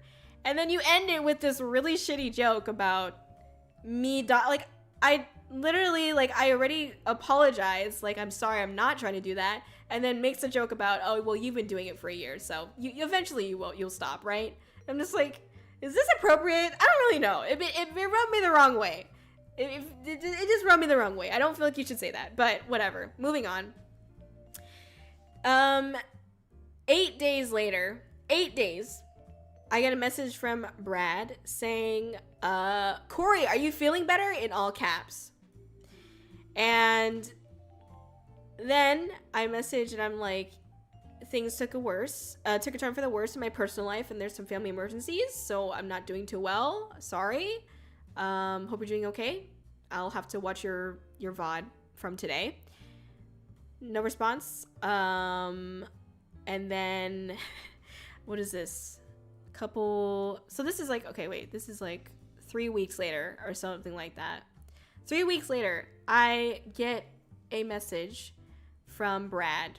And something I forgot to mention that I don't remember what was said, but I just remember like Brad kept going on when he did go on my streams, Brad would bring up the fact that like, oh, you keep dodging me. Like kept saying stuff like that on my live streams, like in the chat, like saying like making these jokes that like he's been making in private, but like making it on the stream. And it made me super uncomfortable because like we were discussing these things in private, and then Brad was going onto my stream and bringing up like, oh, like, you know, you can't dodge me forever, like, you know, this and that. Like it was just like really strange. Like I didn't appreciate it. It was just like, it makes me look, to me, it makes me look bad, kind of like, I feel like it makes it look bad to my community, right? Because it's like, oh, why does Corey keep dodging this person? It's like, but I'm not trying to, and it's like being said in such a rude way, you know what I mean? Like, it's not something that you would bring up. And in general, like, we're talking about something that was said in private. Why do you have to bring it to a live stream? You know what I mean?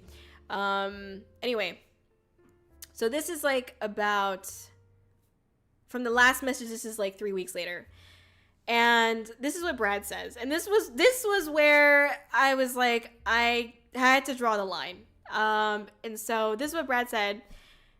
Brad said, Corey, if I can't convince you to play something with me during my birthday weekend, you are the greatest dodger of all time, and I'm honestly impressed. And at this point, I think this was the day that I was out with my mom, and I was just trying to enjoy my time with her because we had recently had a family emergency, and we're just trying to, you know, relax and stuff like that from that. And I was just like, why do you keep making this joke? And the reasons why I quote unquote dodged Brad was for real reasons.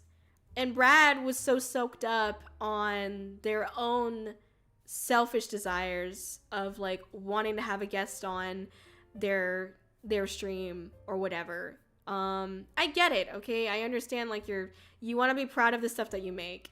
But like, first of all, why would I, like, I'm in a bad headspace. Second of all, why would I want to collab with someone who is also in a bad headspace? How does that sound? How does that make any sense? How does that sound fun at all? Like, why would I want to do that? If you're literally making a post about dealing with all these things, you clearly are not, you're in a self-destructive mindset.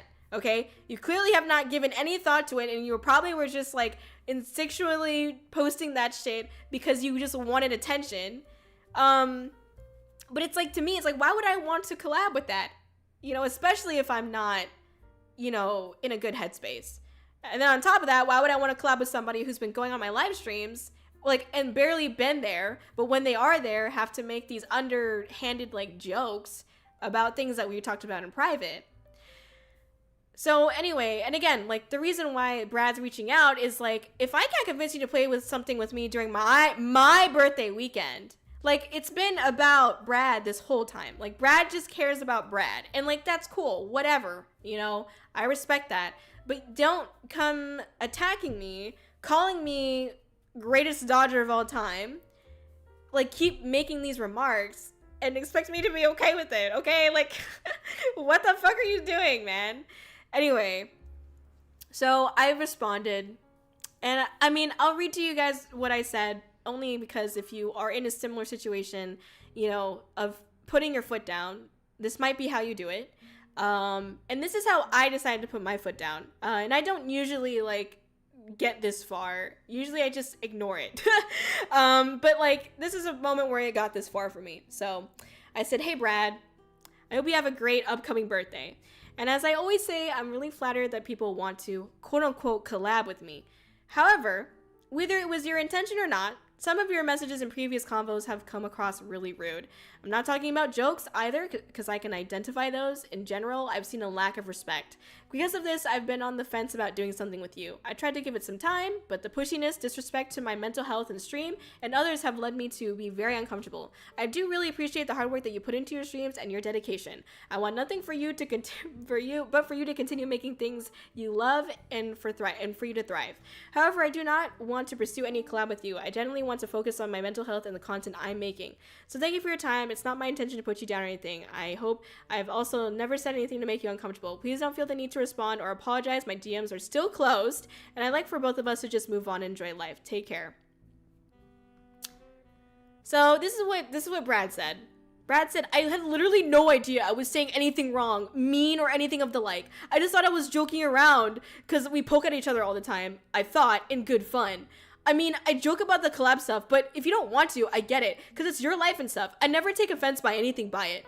You don't have to collab with me, I get it, but we always did a back and forth, and then I always move on for a large amount of time before asking again. You never, which is a lie, you never outwardly ever told me to calm down about joking around with it, and if you told me to just stop asking, I would have, so I'm a little blindsided, lol.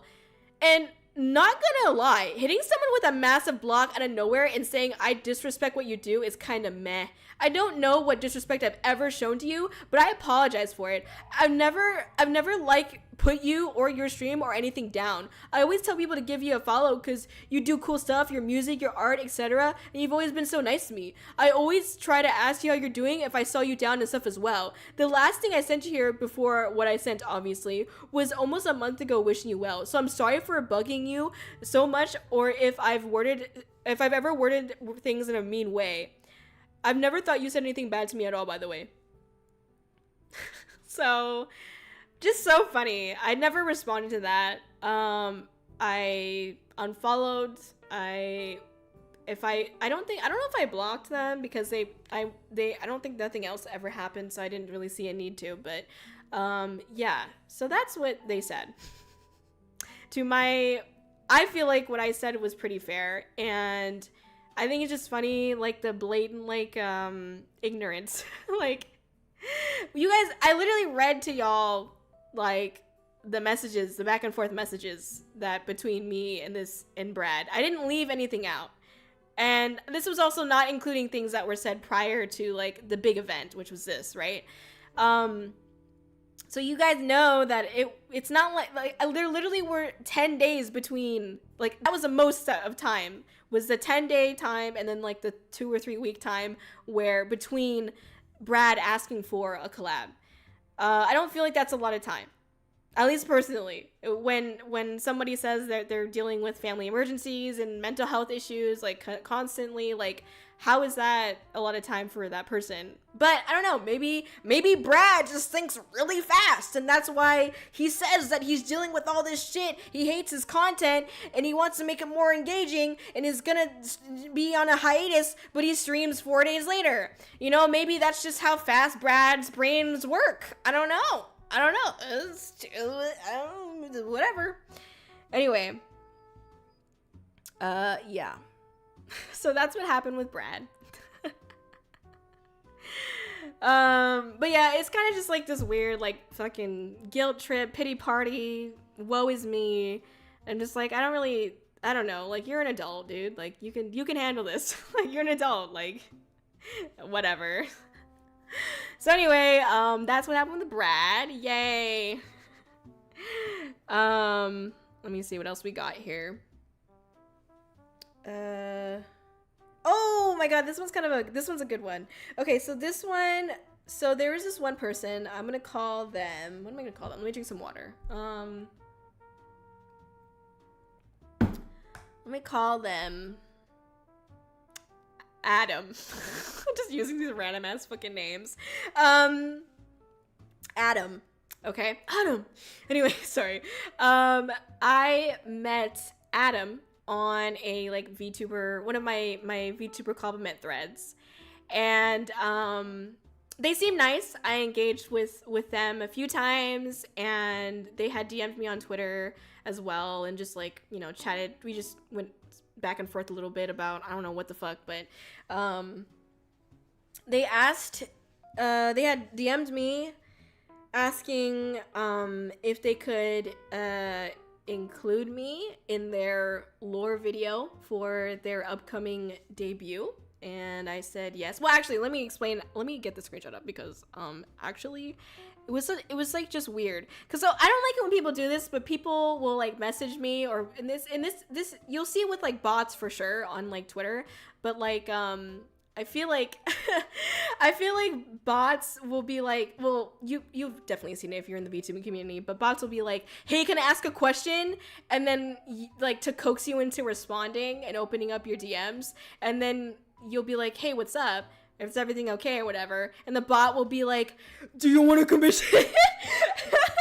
So I just feel like, so this is kind of what happened here, but like I don't like it when actual people also do this. I don't like it when actual people are like, hey, this happened recently with one of these there's an artist that I used to engage with, and I had gotten a couple of different artworks from them before, and then I haven't gotten anything from them since. I've just kind of been wanting to commission new artists for, basically, I don't know why I have to explain that to you, but anyway, so I haven't gotten from them since then, and I got a lot, by the way. I supported them quite a bit, and I noticed that they had recently opened up their commissions again, and I noticed that they were active again on commenting on my stuff, and then like even DM'd me, and then and then like a couple, like, when was this?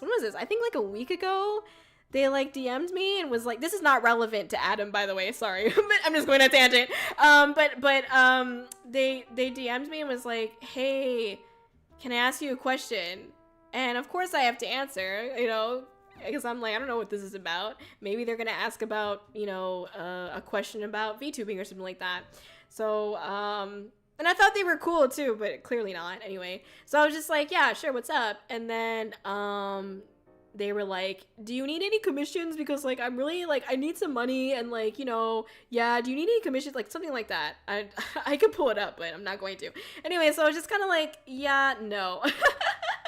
Like, respectfully, no, I don't. And I don't appreciate, I nicely said, like, I don't appreciate, like, when, like, coaxing me into responding and then asking this. Like, if I need something, then I will reach out. Like, so, there was that. That happened, like, literally, like, last week, so that's cool. Anyway, so, sorry, the story with Adam. So, Adam started the conversation with, like, hey, Kōri, can I ask you something important? And I'm just like, fuck! Anyway, so, but this was a while ago. But I was like, hey, what's up? And then, they were like, I wanted to ask, since you were one of my first friends when I started VTubing, would you like to make a cameo in my lore video? I said, thank you so much for asking me. I'm really excited for you, and I'm honored that I can be a part of it. So I sent them what they needed, and I said, it was just my model PNG, that was it. I just said, good luck preparing, looking forward to it. And then Adam was like, I hope you will look forward to the lore story, but I couldn't have a friend lore without you in it. Let me, like, listen to what they're saying, okay? You were definitely one of the very few when I started that helped me. It's only fair that you be a part of my lore, friend. And so I responded, I said, you know, oh, thanks so much. This means so much to me. I'm tearing up. Like, you know, thank you for saying that and for letting me be a part of this huge milestone, right? So, so that's what they said, okay?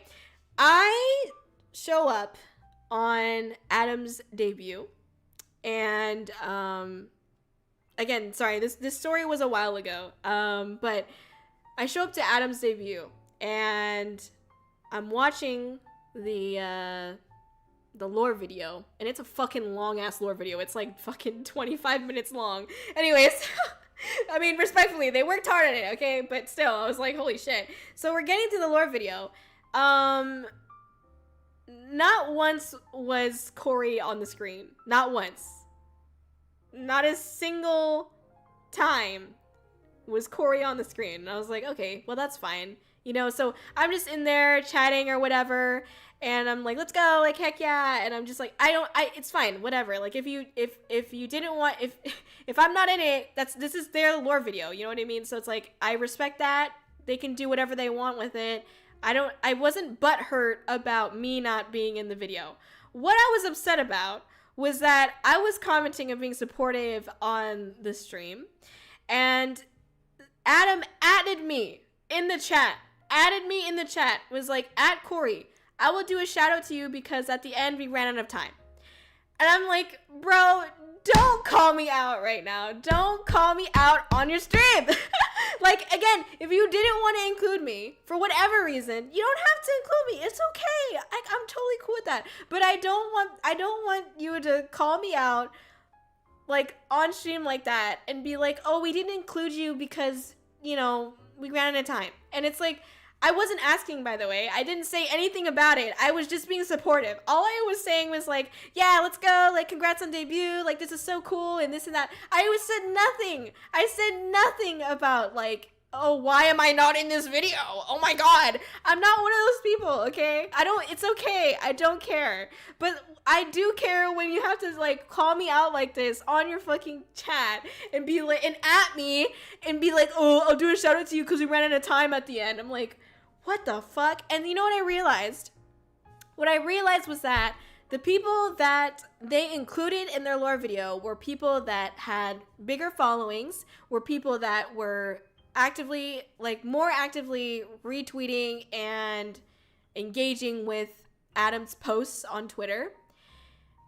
And what gets me is that, what the fuck was Adam saying? Like, let me just say this again, okay? Adam said, I want to ask, since you were one of my first friends when I started VTubing, would you like to make a cameo in my lore video? Okay? And then, I hope you look forward to the lore story, but I couldn't have a friend lore without you in it. You were definitely one of the very few when I started that helped me. It's only fair that you be part of my lore, friend. What the fuck are you saying, dog? It's just so silly to me. It's so fucking fake, man. It's so fucking fake. It's so fake. It's so disappointing. I hate reading that out loud. Like, it's just so fucking disappointing, man.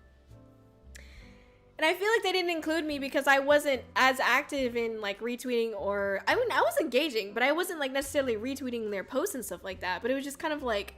Because I had that rule with, like, I don't want to retweet things that were outside of Kōri because people were sending me shit to retweet, and I was like, I can't do that. That's not what I do, because I didn't want to be pressured to do that. Anyway, but yeah, like, it was just, like, so silly to me because I'm sitting here, like, you know, it's so fake. I don't know. And again, I'm sorry if this sounds rude of me to say that that's fake, but I think it is. Like, it really is just, like, how can you say, like, all this, you say this nice shit, and, like, I couldn't have this without you, and, like, you know, you're one of my first friends, and this and that, and then, like, you have the lore video, and it's like, okay, cool, you didn't include me, that's alright, but then for you to next go and say, oh, yeah, you're not in the video, but I gave you a shout out, and it was, like, I think, if I remember correctly, I don't even know if this is correct or not. I can't remember if my name was on the screen or not, but if it was on the screen, it was a little text. My name was like 12 font on the screen, and it was just my name. That was it. So, okay, you know, it's all right. That's that. You know what I mean? But I just didn't like getting called out on the stream because I just felt like it was really rude. And I felt like it was a ploy to get more interactions or engagements, and it was just so fake because, like, you say this shit about, you know, hey, I really value you as a person, and then not actually value me as a person. So it's just, like, it's very strange. And they're no longer around, which I'm thankful for, and I stopped supporting them after that, which I'm also thankful for. So, yeah, I don't know. It was just a really weird situation, and it sucked because, like, so even after after that event happened, I was like, okay, I'll just, like, try to be around somewhat so it didn't seem like I was, like, ignoring the whole problem. I just kind of was like, around a little bit, but for the most part, I just slowly weaseled my way out of that section of that person, out of Adam's life.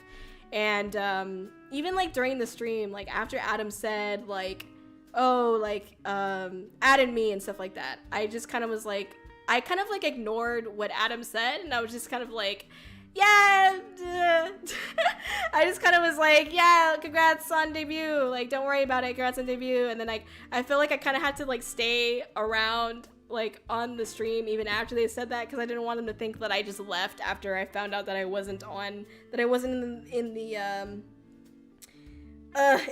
the lore video or whatever. But yeah, I mean, I eventually left pretty quickly after that, but it was just really dumb. I don't know. I don't, it's just the two-toned, you're fucking two-toned bitch, like the color of my eyes. This is what I'm referring to, okay? Sorry, I'm trying to clip my hair. my fucking shit's hot because I'm talking about bitches and shit. Bitches and shit! Sorry. I have a lot of hair. Okay, there you go. Anyway, that's that. That's that. Settled. Yeah, so I haven't talked to them since, and I felt pretty embarrassed that they would at me like that in the first place. Like, I don't like getting added, especially if I'm not talking about that, so, yeah. Alright, sorry, I took off my, my headphones, so now it's back on. Okay, so to talk about, I felt like, obviously I talked about my diss tracks, you know, Lurk and LOL, but I also want to talk about my song Lonely But Not Alone. I'll do it briefly because it is kind of a lot, but Lonely But Not Alone is pretty interesting because it's obviously a sad song, but there's like a lot of anger in that song as well because of like the things that happened. And so I just want to talk about that because I feel like that's relevant to the topic. So yeah, anyway, so I think the main, well, I won't talk about the main thing first. I'll talk about the sub thing first. So there was this one person that also is not around anymore, thankfully. And what am I going to call him? I'll just say Guy A again. This is not the Guy A I was talking about earlier, but obviously different person, but I'm just going to call him Guy A. So, Guy A, basically, how do I explain this? Guy A seemed cool. I thought he was cool. I thought he was a good guy. Seemed like, you know, he was chill. Now, where I fucked up was I allowed him to add me as a friend on Discord and DM me. That's where I fucked up. I had noticed that this particular guy was posting a lot. I actually have it.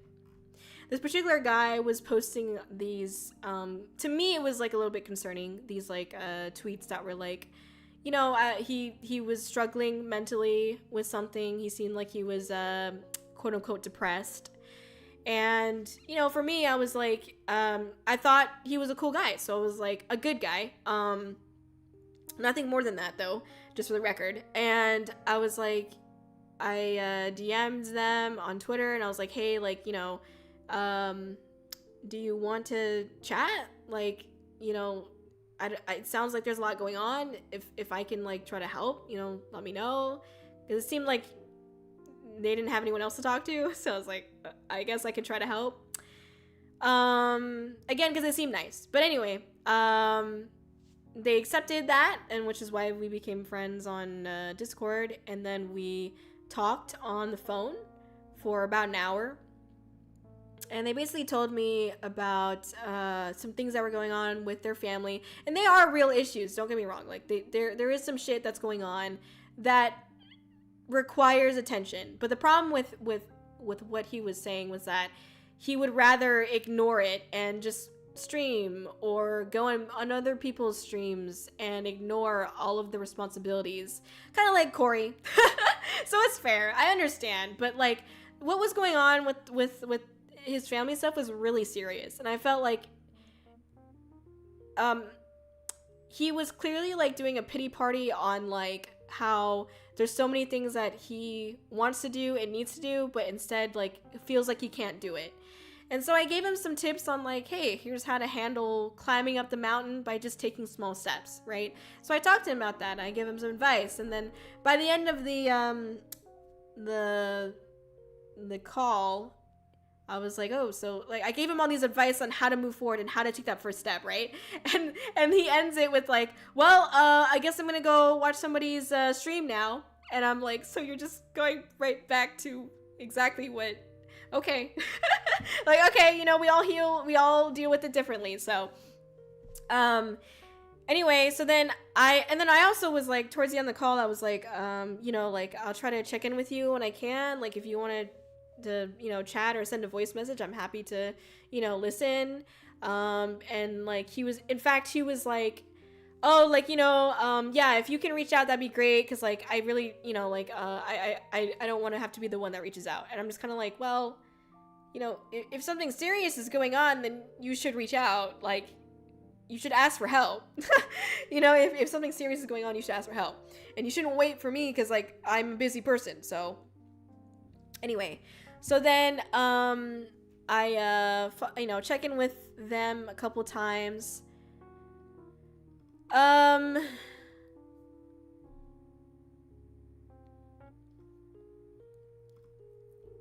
Oh, and then I get a message from them, and he says, life has been really rough these last few days, like soul-crushingly rough. Sorry. Do you have any advice or motivational words, anything other than depression is a choice, you need to get over it stuff my family says? And I said, dang, I'm sorry to hear that. What did I say? Guy A. Let me think on it. Sorry, I just saw this message. And I admitted that was crappy advice to give. So then I said, let me see. What did I say? So then, he starts saying, my girlfriend has been going through a lot for a while now, and decided without telling me that she'd rather be alone. She stopped responding and only found out what was going on when she sent a short text, I feel my best when I'm alone, after a week of no contact.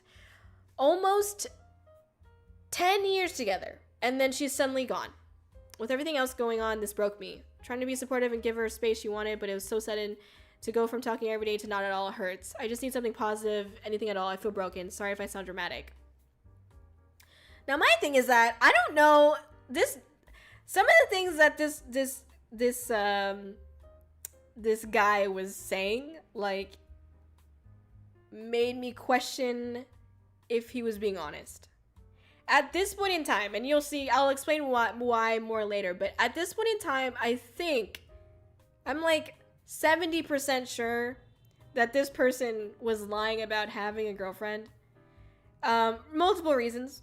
For example, I don't see, like, some of the things that they were explaining about, like, being with somebody for 10 years. Like, I feel like they weren't living together or anything like that. I'm not saying you have to live together to be in a relationship, but I feel like it's really hard to have a long, like, relationship when you're not living together, or like at least in closer proximity.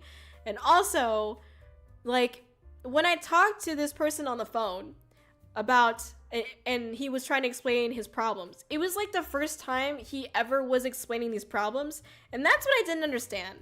If you have a significant other, you should be going, like, you should feel able to go to that person and talk about things that are really bothering you, you know? And I feel like, I don't know, I feel like it was the first time that he was saying, he was like putting to words the emotions and events that were going on in his life for the first time.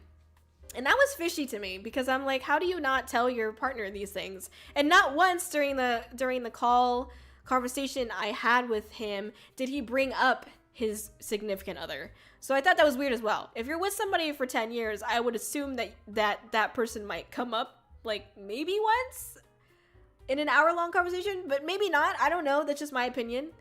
Anyway, there's also some instances where they said something about, like, oh man, what was it? They said something about getting something and that his girlfriend got it for him, but it made no sense because he later would say, so okay, I remember now. So he said that like his girlfriend got him a PS5. And then I was complaining on stream one day about that was like, you know, before I started complaining about it. But I started complaining one day on stream about like, man, like I'm trying to get a PS5, but I fucking can't get one, man. It's so hard. And this person was like, yeah, like I got an email about, or the PlayStation reached out to me and asked me if I wanted another one, which is just weird because like they're not even like they're going out to people who already have one and asking them if they want another one versus like getting out new ones. So that's what they said. But I was like, I thought that his girlfriend got it for him. So why? I mean, I don't know how like the setup works with PS5, but I would assume that like, wouldn't they reach out to the person who bought the PS5, which was his girlfriend? Why is he getting the notification? So to me, it felt like he was, and I don't know, maybe I'm just overthinking about it. Maybe I'm being too Sherlock Holmes here, but I was kind of just like, that doesn't add up. Okay, 1 + 1 is 2, 3 + 3 is 6. What the fuck is this? Okay.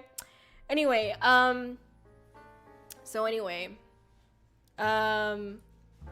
so then let's see here. My response to guy A was kind of just like, you know, I said a lot. I'm not gonna read it, but I said a lot. I was trying to be supportive and things like that. And then all that guy A said was like, thank you. It was, and didn't say anything else about anything else I said, but just was like, yeah, it was really sudden. Suddenly she's gone with no word, and I'm just like, okay. And then when was this? A week later, he messages me and is like, is there any chance we can plan or schedule a talk sometime when you're not busy? I got dumped a few days ago, and I'm trying to reach out and talk to people instead of letting it eat me up inside. It's okay if we can't, though. And I'm sitting here like, wait a second. This was what? 7 or 8 days?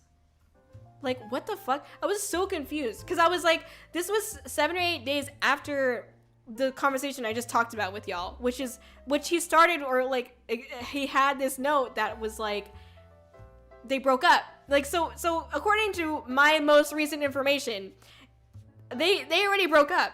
And then now all of a sudden he's saying, I just got dumped.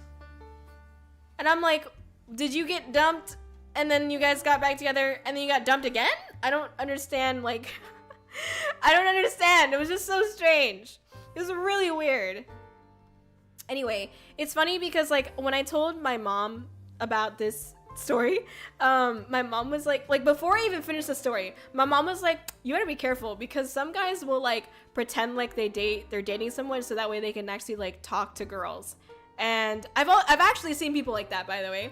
But my mom was literally like no, I don't think he's being honest. Like how did that even happen? And I feel like he's just trying to talk to you and like, you know, get you to feel sorry for him so that way he can talk to you more. And I was like, oh my God. Like, even my mom said that. So when my mom says stuff like that, I'm like, God damn it. Anyway. So then I sent like this long ass like shit. I sent all these messages and with like, you know, a lot of advice and caring kindness. And all that he did was heart react to it. That was it. All the stuff I said just got a heart react, not even a response. I'm like, damn, okay.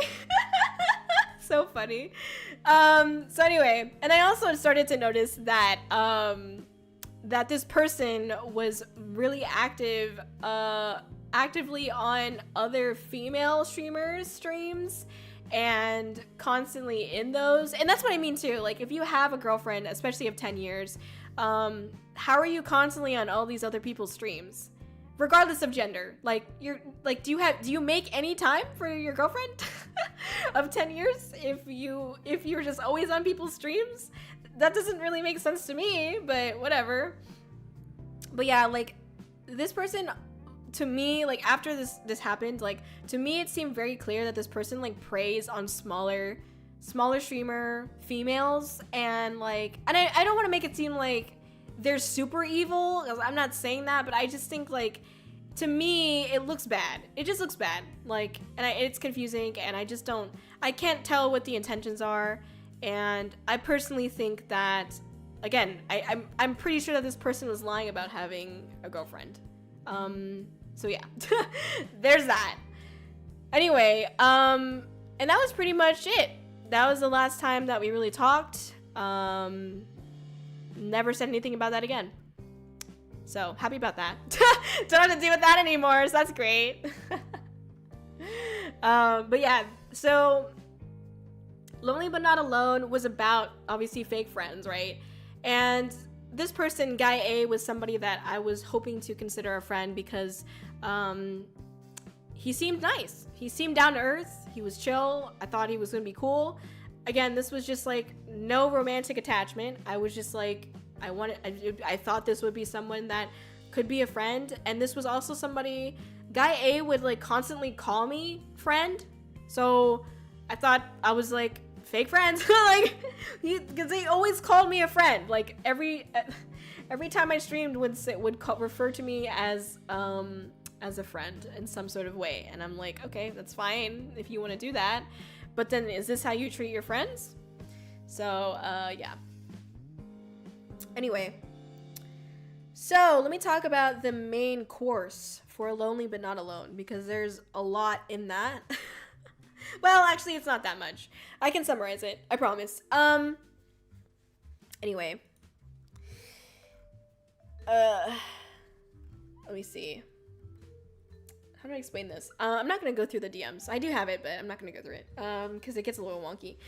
So, this person, I'm going to call Brittany. I like Brittany. I like Brittany. I don't know why. Taking a swig of water, excuse me. But I like Brittany. So Brittany, I feel like this is so crazy that I've just been talking about this for like fucking 2.5 hours. Like, why do I have so many stories? And this is just like these stories that contributed to these diss tracks. Like, there's still so much more that I have never talked about. And it's just like, man, you know, again, I want nothing but the best for all these people. I obviously, like, we are not in each other's lives for a reason, and that's okay, and I respect that. It's just crazy to me that, like, there's so much, and, like, I didn't even realize, like, what's happening. Like, I didn't even realize that there's so many things to say. I honestly didn't even know if I would reach an hour of this podcast today, and I'm, like, double that. It's just insane. Anyway. Oh, God. Anyway, let me talk about Brittany. I'm sure it seems like people have other Britneys in their lives that are awful. So maybe that's cool. Maybe I just telepathically heard that. I felt that my my magical Xylon psychic powers were kicking in, and I'm able to read your minds. And we're just gonna. Brittany is the bane of our existence. Not Britney Spears, but just Oh shit! Hold on. My mom's calling me for some reason. I don't know why. Let me take this call. I'm gonna be 10 seconds.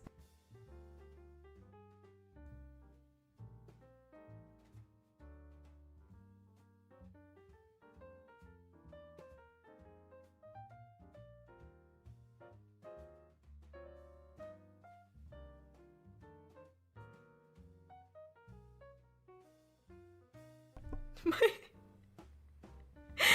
mom asked me. I was like, hey, I'm shooting right now. She's like, oh, okay, I was just gonna ask you if you have any barbecue sauce.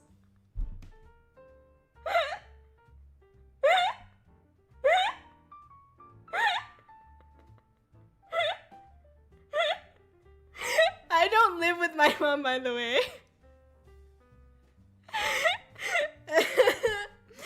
Obviously, I don't live with my mom, but that she's gonna be doing a barbecue. Well, I pushed her to do one because we haven't done a barbecue in a long time. I mentioned this before, but she's gonna do a barbecue, and and I guess she needs some barbecue sauce. So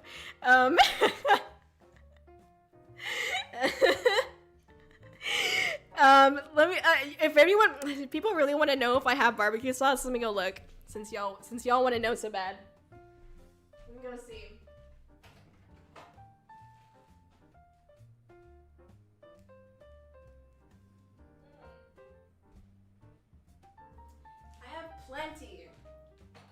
I have plenty of barbecue sauce. All right, so there you go. So there you go. All right. The raccoon flies. I don't know how that happened, but for those of you who didn't see it, oh shit, sorry. For those of you who didn't see it, this is how I came onto stream. This is what I did. Wait, I came on like this.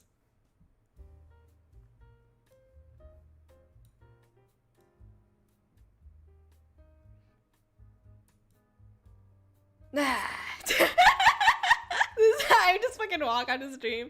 Anyway, sorry, I had to mention that. Anyway. Yeah. Sorry about that. Sorry, listeners. I have barbecue sauce. Thank you. I mean, the name of the game. It's called Dumpster Fire. This is a chaotic stream. We have people calling in. We have people calling in asking for barbecue sauce. This is a normal stream. This is a normal podcast. Thank you very much. Anyway, anyway, I do have barbecue sauce. I actually like kept going to the store and getting this barbecue sauce because one, I like it. I like the brand, and two, it was on sale, but I couldn't and then three, I bought like 3 2-packs because I forgot whether or not I got one last time, so I have way too much barbecue sauce.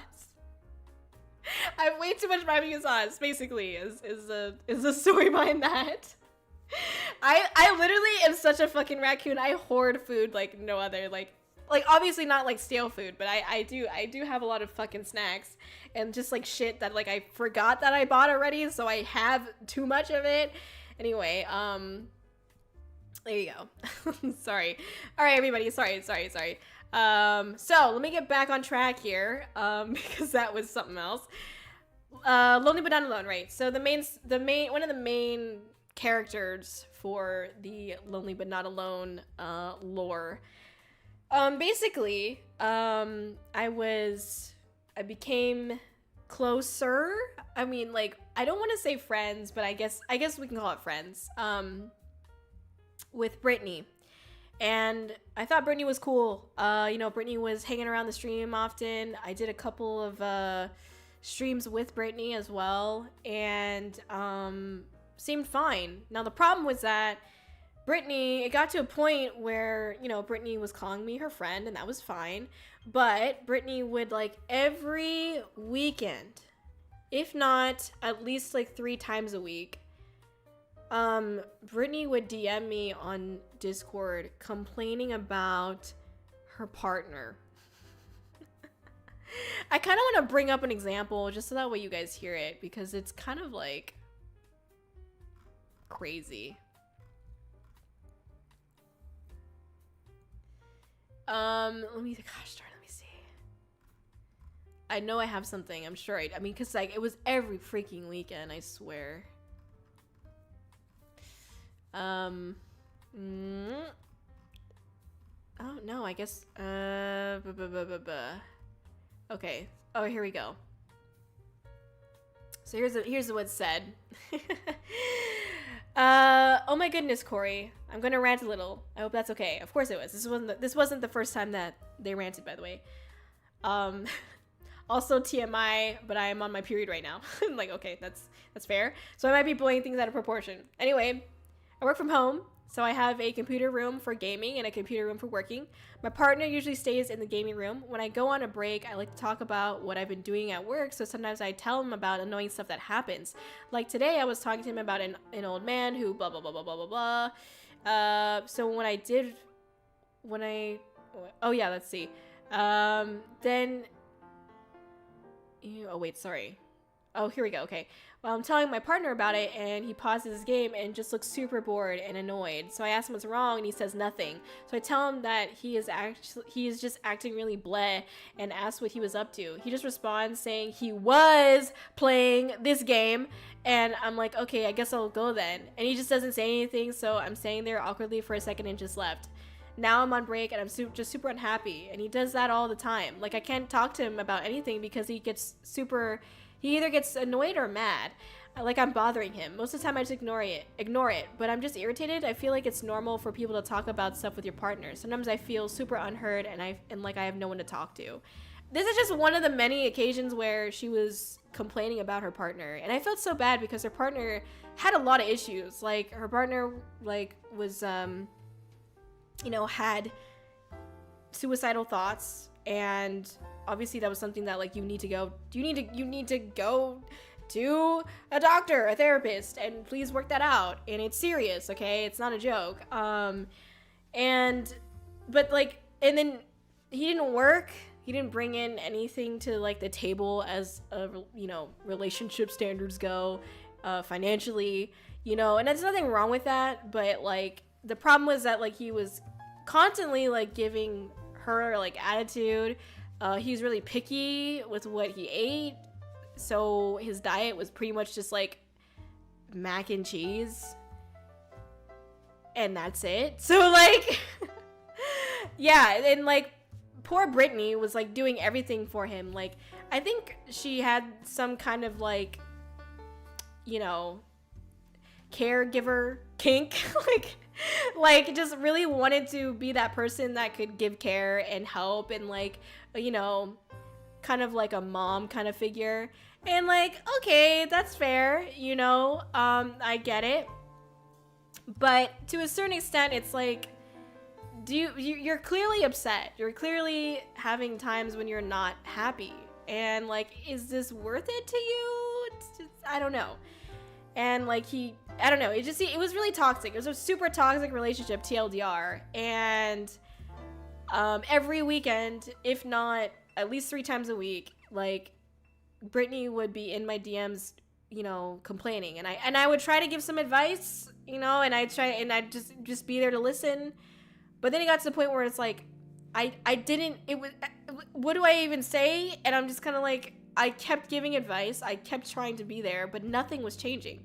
So I'm I get if you just want someone to sit here and listen, then that's okay, but I might not be that person because I'm super busy, and when something like this happens, I take it seriously, you know what I mean? At least for me, if it sounds serious, I want to help, I cared about Brittany and their well-being. So it was I'm the kind of person that gives tough love. I'm gonna be straight up, this, so it was just weird. And I got to the point where, oh my god, let me pull up the most recent thingy that happened.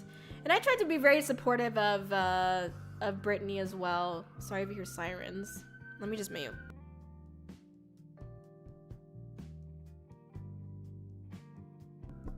Anyway,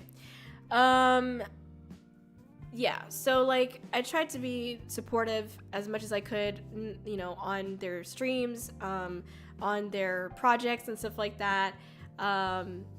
Anyway, so this was the straw that broke the camel's back. So basically, this is the messages. What's her name? Brittany says, Kōri, I'm so frustrated. I work all day talking to old people, getting rude, people rejecting me all day. I'm stressed out because I'm doing bad at my job. Then I get off work only to have a messy house and no real me time. I have to cook 2 dinners because my partner is sensitive to food and only eats the same 2 things every day. So at that point, I don't even want to cook something for myself, so I end up eating frozen food that I shove in the air fryer. So my house is a mess. I look homeless half the time because I have no energy for self-care, and I'm constantly rejected and feeling like a failure at work. Which, by the way, she had asked me for advice on work, and I like gave her advice. I even sent her articles on things that I studied, like articles that I looked at when I was trying to, you know, improve in certain things, certain aspects of my career. So I also tried to help there. I'm just saying. So then Brittany continues and says, and then some random lady I'm trying to get fish tanks from ghost me. Today, my partner and I reached out to a girl on Reddit that posted about looking for friends because I have no friends, and she freaking messaged him back but never messaged me back. Like, what the fuck, dude? I'm so frustrated. I get so much rejection, and even people in real life just reject me too. I feel like I'm going to explode. So I tell my partner that she didn't message me back, and he asked what I said to her, and this is what I said. Hi, I saw your Reddit post, and I thought I would say hi. And he says, oh, well, that's why you should have mentioned something about her post and asked a question. Like, fine, it's my fault. I'm boring. I suck at talking to people. Now, Brittany was a person that had seemingly been interested in the topic of polygamy. So when I read this, you know, I knew when Brittany was saying, my partner and I reached out to a girl on Reddit that posted about looking for friends, I knew that this was not someone looking for friends. This was a girl on Reddit talking probably about joining a polygamous relationship. Because I don't know about y'all, but I don't necessarily go to Reddit to find friends. I mean, I don't go to Reddit at all, but like, this was just a really weird way to go about it. Anyway, so I sent a super long, not super long, but I sent a voice message back, and, you know, saying really nice, obviously saying nice things, reaffirming that, you know, Brittany's not boring and doesn't suck at people. That Brittany's a genuine, kind person, and that people seem to be taking advantage of that. And in my voice message, I explained that, like, you know, I'm not sure what that was, but it sounds like you and your partner have a lot of issues that you need to work out. And you really need to, like, focus on that and not bring anyone else into the equation, even if it's a friend, because, like, you clearly are not in the right mindset to even have a friend, because apparently I was a friend, I don't know, to Brittany, and this is how Brittany treated me. So, you know, constantly ignoring my advice, just sending me a bunch of shit to vent about, and not asking me how I was doing. You know, like, it was very one-sided, and it's like, I don't know. I don't know, man. Anyway, so it seemed to me like they wanted to bring somebody into their relationship, which makes no sense to me. And it's kind of like this: don't bring a child, don't have a baby, you know, to try to fix your marriage. That's not right. Don't add a person to an already broken relationship. That's not fair for the person. That's not fair for the people already in the relationship. So anyway, I kind of like made that a point to Brittany. Like, I don't know what that was about. I'm just speculating here, but don't bring anyone into your relationship. Like, you need to just figure that out on your own. So yeah. I mean, I don't care how people want to live their lives, and I said this too, like, if you want to live your life, live it. I don't care, as long as you're not hurting anybody. The problem is that, like, it needs to be consensual, it needs to be obviously, like, safe, it needs to be healthy. You know, people make it work. It's not the first time that anyone's done, that people have done polygamous shit, okay? So I don't care. It's just a matter of, like, don't be hurting people and don't be getting into something that is just gonna be shit. So yeah. Anyway, stretching, sorry. Let's see. So that's it, pretty much. And then what happened after that? She didn't respond to what I said, and we were pretty much, like, out of contact from maybe, like, Oh yeah, okay, I remember now.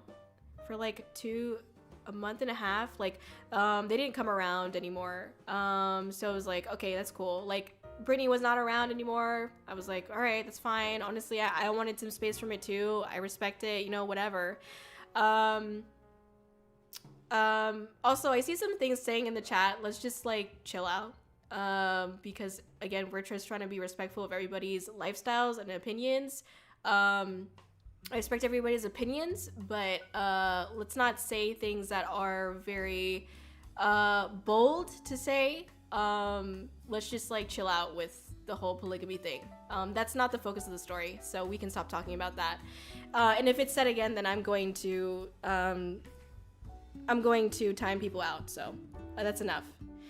Anyway, yeah, so essentially it was just really weird. It was a really weird situation, and 2 months later I reach out to Brittany, because at this point I'm like, I don't really like, just they haven't been around, and I was at the point where I was like, you know, if they do want to hang out again on stream, I'm cool with that. I'm cool with having streamer to streamer relationships, you know what I mean? I'm not cool with like being friends, but like, you know, streamer to streamer relationship, that's cool. We could just hang out on stream, it's whatever, you know what I mean? So then I basically go and I made the, what is it called? I made the collab channel on the community Discord, and I essentially, reached out to a couple people, and Brittany was one of them, and I just was like, hey, hope you're doing well. I just want to let you know that I implemented a new channel, and you know, I'll be posting some future collabs, and blah blah blah. I'm gonna go ahead and add you to it, just want to let you know.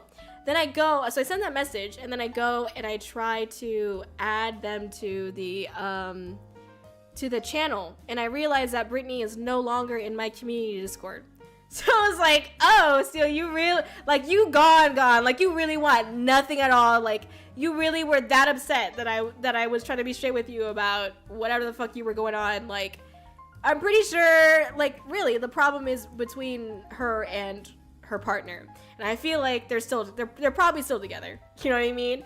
And so I'm just like, okay then, you know, like, just left the community Discord, did not interact with me ever again, didn't ever respond to my message, even to this day. You know, unfollowed me everywhere possible. So I was like, you know, it's cool. Like, I was just like, okay. I guess it was that. I guess I hurt their feelings that bad. I don't know. So, yeah. So I just said, oh, never mind. Sorry to bother you. That's all I said. But yeah. Yep. She left. And, I don't know, it was just super fake. Like, that's kind of like how I felt about when I wrote Lonely But Not Alone. I was going through both Adam, is that what I called him? The last story about the presumably fake girlfriend. The last story and this one, I was going through both Adam and Brittany's arc. And at the same time as when I was writing Lonely But Not Alone. So, yeah. Isn't that great? Isn't that so fun? So anyway, it was pretty shit. It was pretty shit. And, you know, like, the song Lonely But Not Alone talks about, you know, fake friends, playing pretend. That's fucking what fake friends are like, right? In a big shiny castle. But, you know, when the temperature is cold, everything shatters. It's like when I try to be straight with somebody because I'm giving them that tough love, this is just how I am. And it's okay. Like, I also understand that there are people out there that don't like the kind of friend that I am. Because the kind of friend that I am is someone that's straight with you. Some other people just want friends that just sit there and listen and say, oh my gosh, that sucks. You know what I mean? Like, I get that. That's fair. That's however you want to have your friendships, that's on you. So obviously it's like, maybe this is just a situation where we weren't meant to be friends, right? That's okay. But it just sucked. Like, you know, it just feels like when I make somebody start showing somebody like, hey, you could, there is like something that you're doing wrong here, as well as your partner, you know what I mean? It feels like in both these cases, in both Adam and Brittany's cases, I got either no response or a reaction, like a heart emoji. So you know what I mean? Like, I don't know. It's pretty weird. And it's dumb. It's dumb. But that's what inspired pretty much Lonely But Not Alone. And the bridge where I say, I hope you find those friends you're looking for, really goes out to fucking Brittany, because for whatever reason they seem hung up over this idea that a friend, quote unquote, I don't know if it's a friend or not, but let's just pretend like it's a friend, is going to fix her relationship with her partner. Yeah, that's not gonna happen. So yeah, it's weird, but that's what it is. So anyway. Anyway, that's those are the main stories that I have for today. Thank you for listening, everybody. I appreciate y'all. And yeah, I mean, there's a lot of other stories that are still around. There are stories that have made me more upset, honestly, than these ones, to be honest. But those will be for another day. Those will be for another time. And I hope that these experiences are ones that, please, like, know that whatever I said about my opinions are my opinions, and they don't fully make up who I am as a person. At the end of the day, I just want everybody to be happy and healthy. And for these people that had been rude or done me wrong, I just want them to be happy in their corner, and I could be happy in my corner, and we can leave each other alone. So, yeah, and I hope that from hearing these stories, I don't want people to think that everybody in the VTubing community is evil, because that's not the case. And I also don't want people to think that I am some, like, angel either. I definitely have made mistakes. I know that I could do better in a lot of situations, a lot of social situations, and that's something that I'm always improving on. At the end of the day, I think, like, the biggest message that I want to get across is I hope that no matter what, and this goes for myself as well, we need to continue to grow as human beings. We need to continue to self-reflect, think about what we're saying before we say it, you know, and consider other people's opinions, consider other people's backgrounds and situations. Where you're at, you're like, you know, whether you're on a live stream or in a private DM, please be respectful. You know what I mean? There is no perfect person, and you're bound to make mistakes, but what sets you apart from everybody else is how you handle those mistakes and turn them into ways to improve and grow as a human being. And something that I continue to say throughout my time of VTubing is that one of the things that I am most grateful for in my VTubing journey is the way that I have improved as a person. Because yes, these stories suck, and it like, they definitely dealt some punches to me when it was happening, and I had some sleepless nights, which I don't like to admit, because I like to be the kind of person that's like, I'm a bitch that shits, this doesn't matter to me, but it does get to me after a while. I have feelings too, believe it or not. But you know, obviously, yeah, it sucks that these things happen, but I'm glad that I learned from them. I'm glad that I grew from them. I'm glad that they happened, so that way I could grow as a person. And I can only hope that these people actually give themselves a time to heal and self-reflect and grow as people as well. But I doubt it. I doubt it. So anyway, my message is to try to continue to self-reflect and improve as a person, and respect everybody else as well as much as you can. And if you don't respect them, then just don't interact with them, okay? If you don't want to talk to them, if you don't like them, then just don't talk to them, okay? It's so simple, okay? Just leave it be. Anyway, drama's not cool. I don't like drama. It's not something that I want. So again, please take everything I said with a grain of salt. Know that I'm not trying to hate on nobody. Again, these are just experiences at the end of the day that I hope everyone learns from. Anyway, thank you everybody for the wonderful stream, the wonderful podcast. This is the first episode. I'm super, super psyched about it. Thank you so much for coming to this first episode. I hope you enjoyed and, you know, listen to me talk for 3 hours. I'm sorry. The next podcast is going to be on Saturday, July 8th, which is not next week, but the week after. And friend of the show, Dragon, will be there. And as a guest, we're going to be talking about shit that VTubers rarely talk about.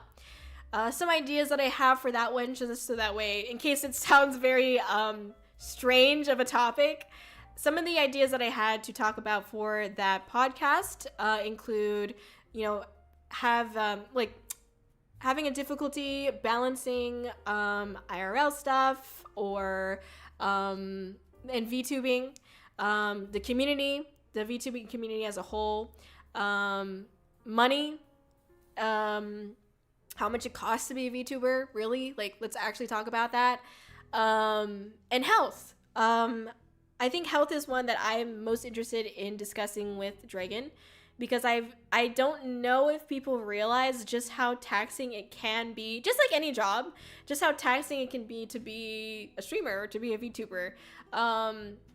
So yeah, I'm excited to be talking about hopefully some things that I feel like isn't normally discussed within the VTubing community. Also excited to have Dragon on.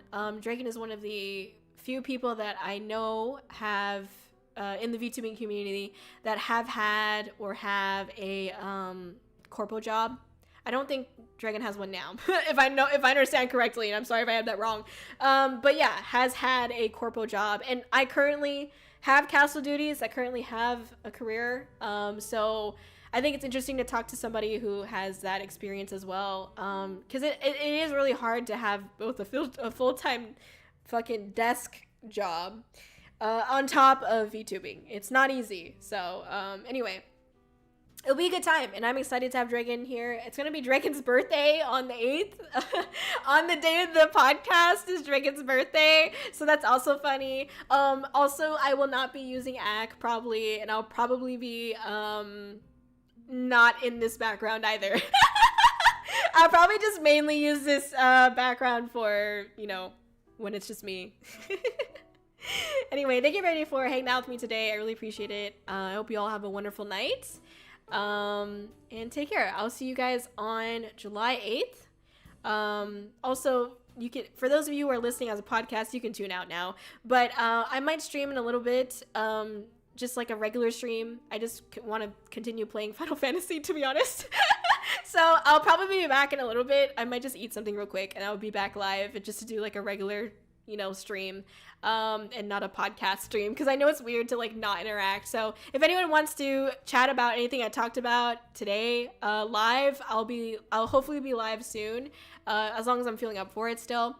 If you want to chat, you can save your comments for that. If you want to be there, you don't have to, but I'll hopefully be live in like a 15 or 30 minutes or so. So yeah, all right, everybody, have a good night. I hope to talk to you soon. Thank you so much for the wonderful podcast. And yeah, thank you. I'm gonna go yeah. This is actually not my toilet, just to let you know. The toilet is outside, because why would I poo actually in the toilet? This is just my seat. This is actually just my throne. I don't poop here. Anyway.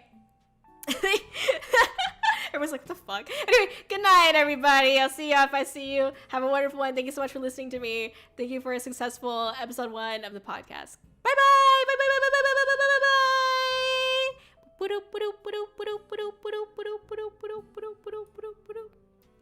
bye bye bye.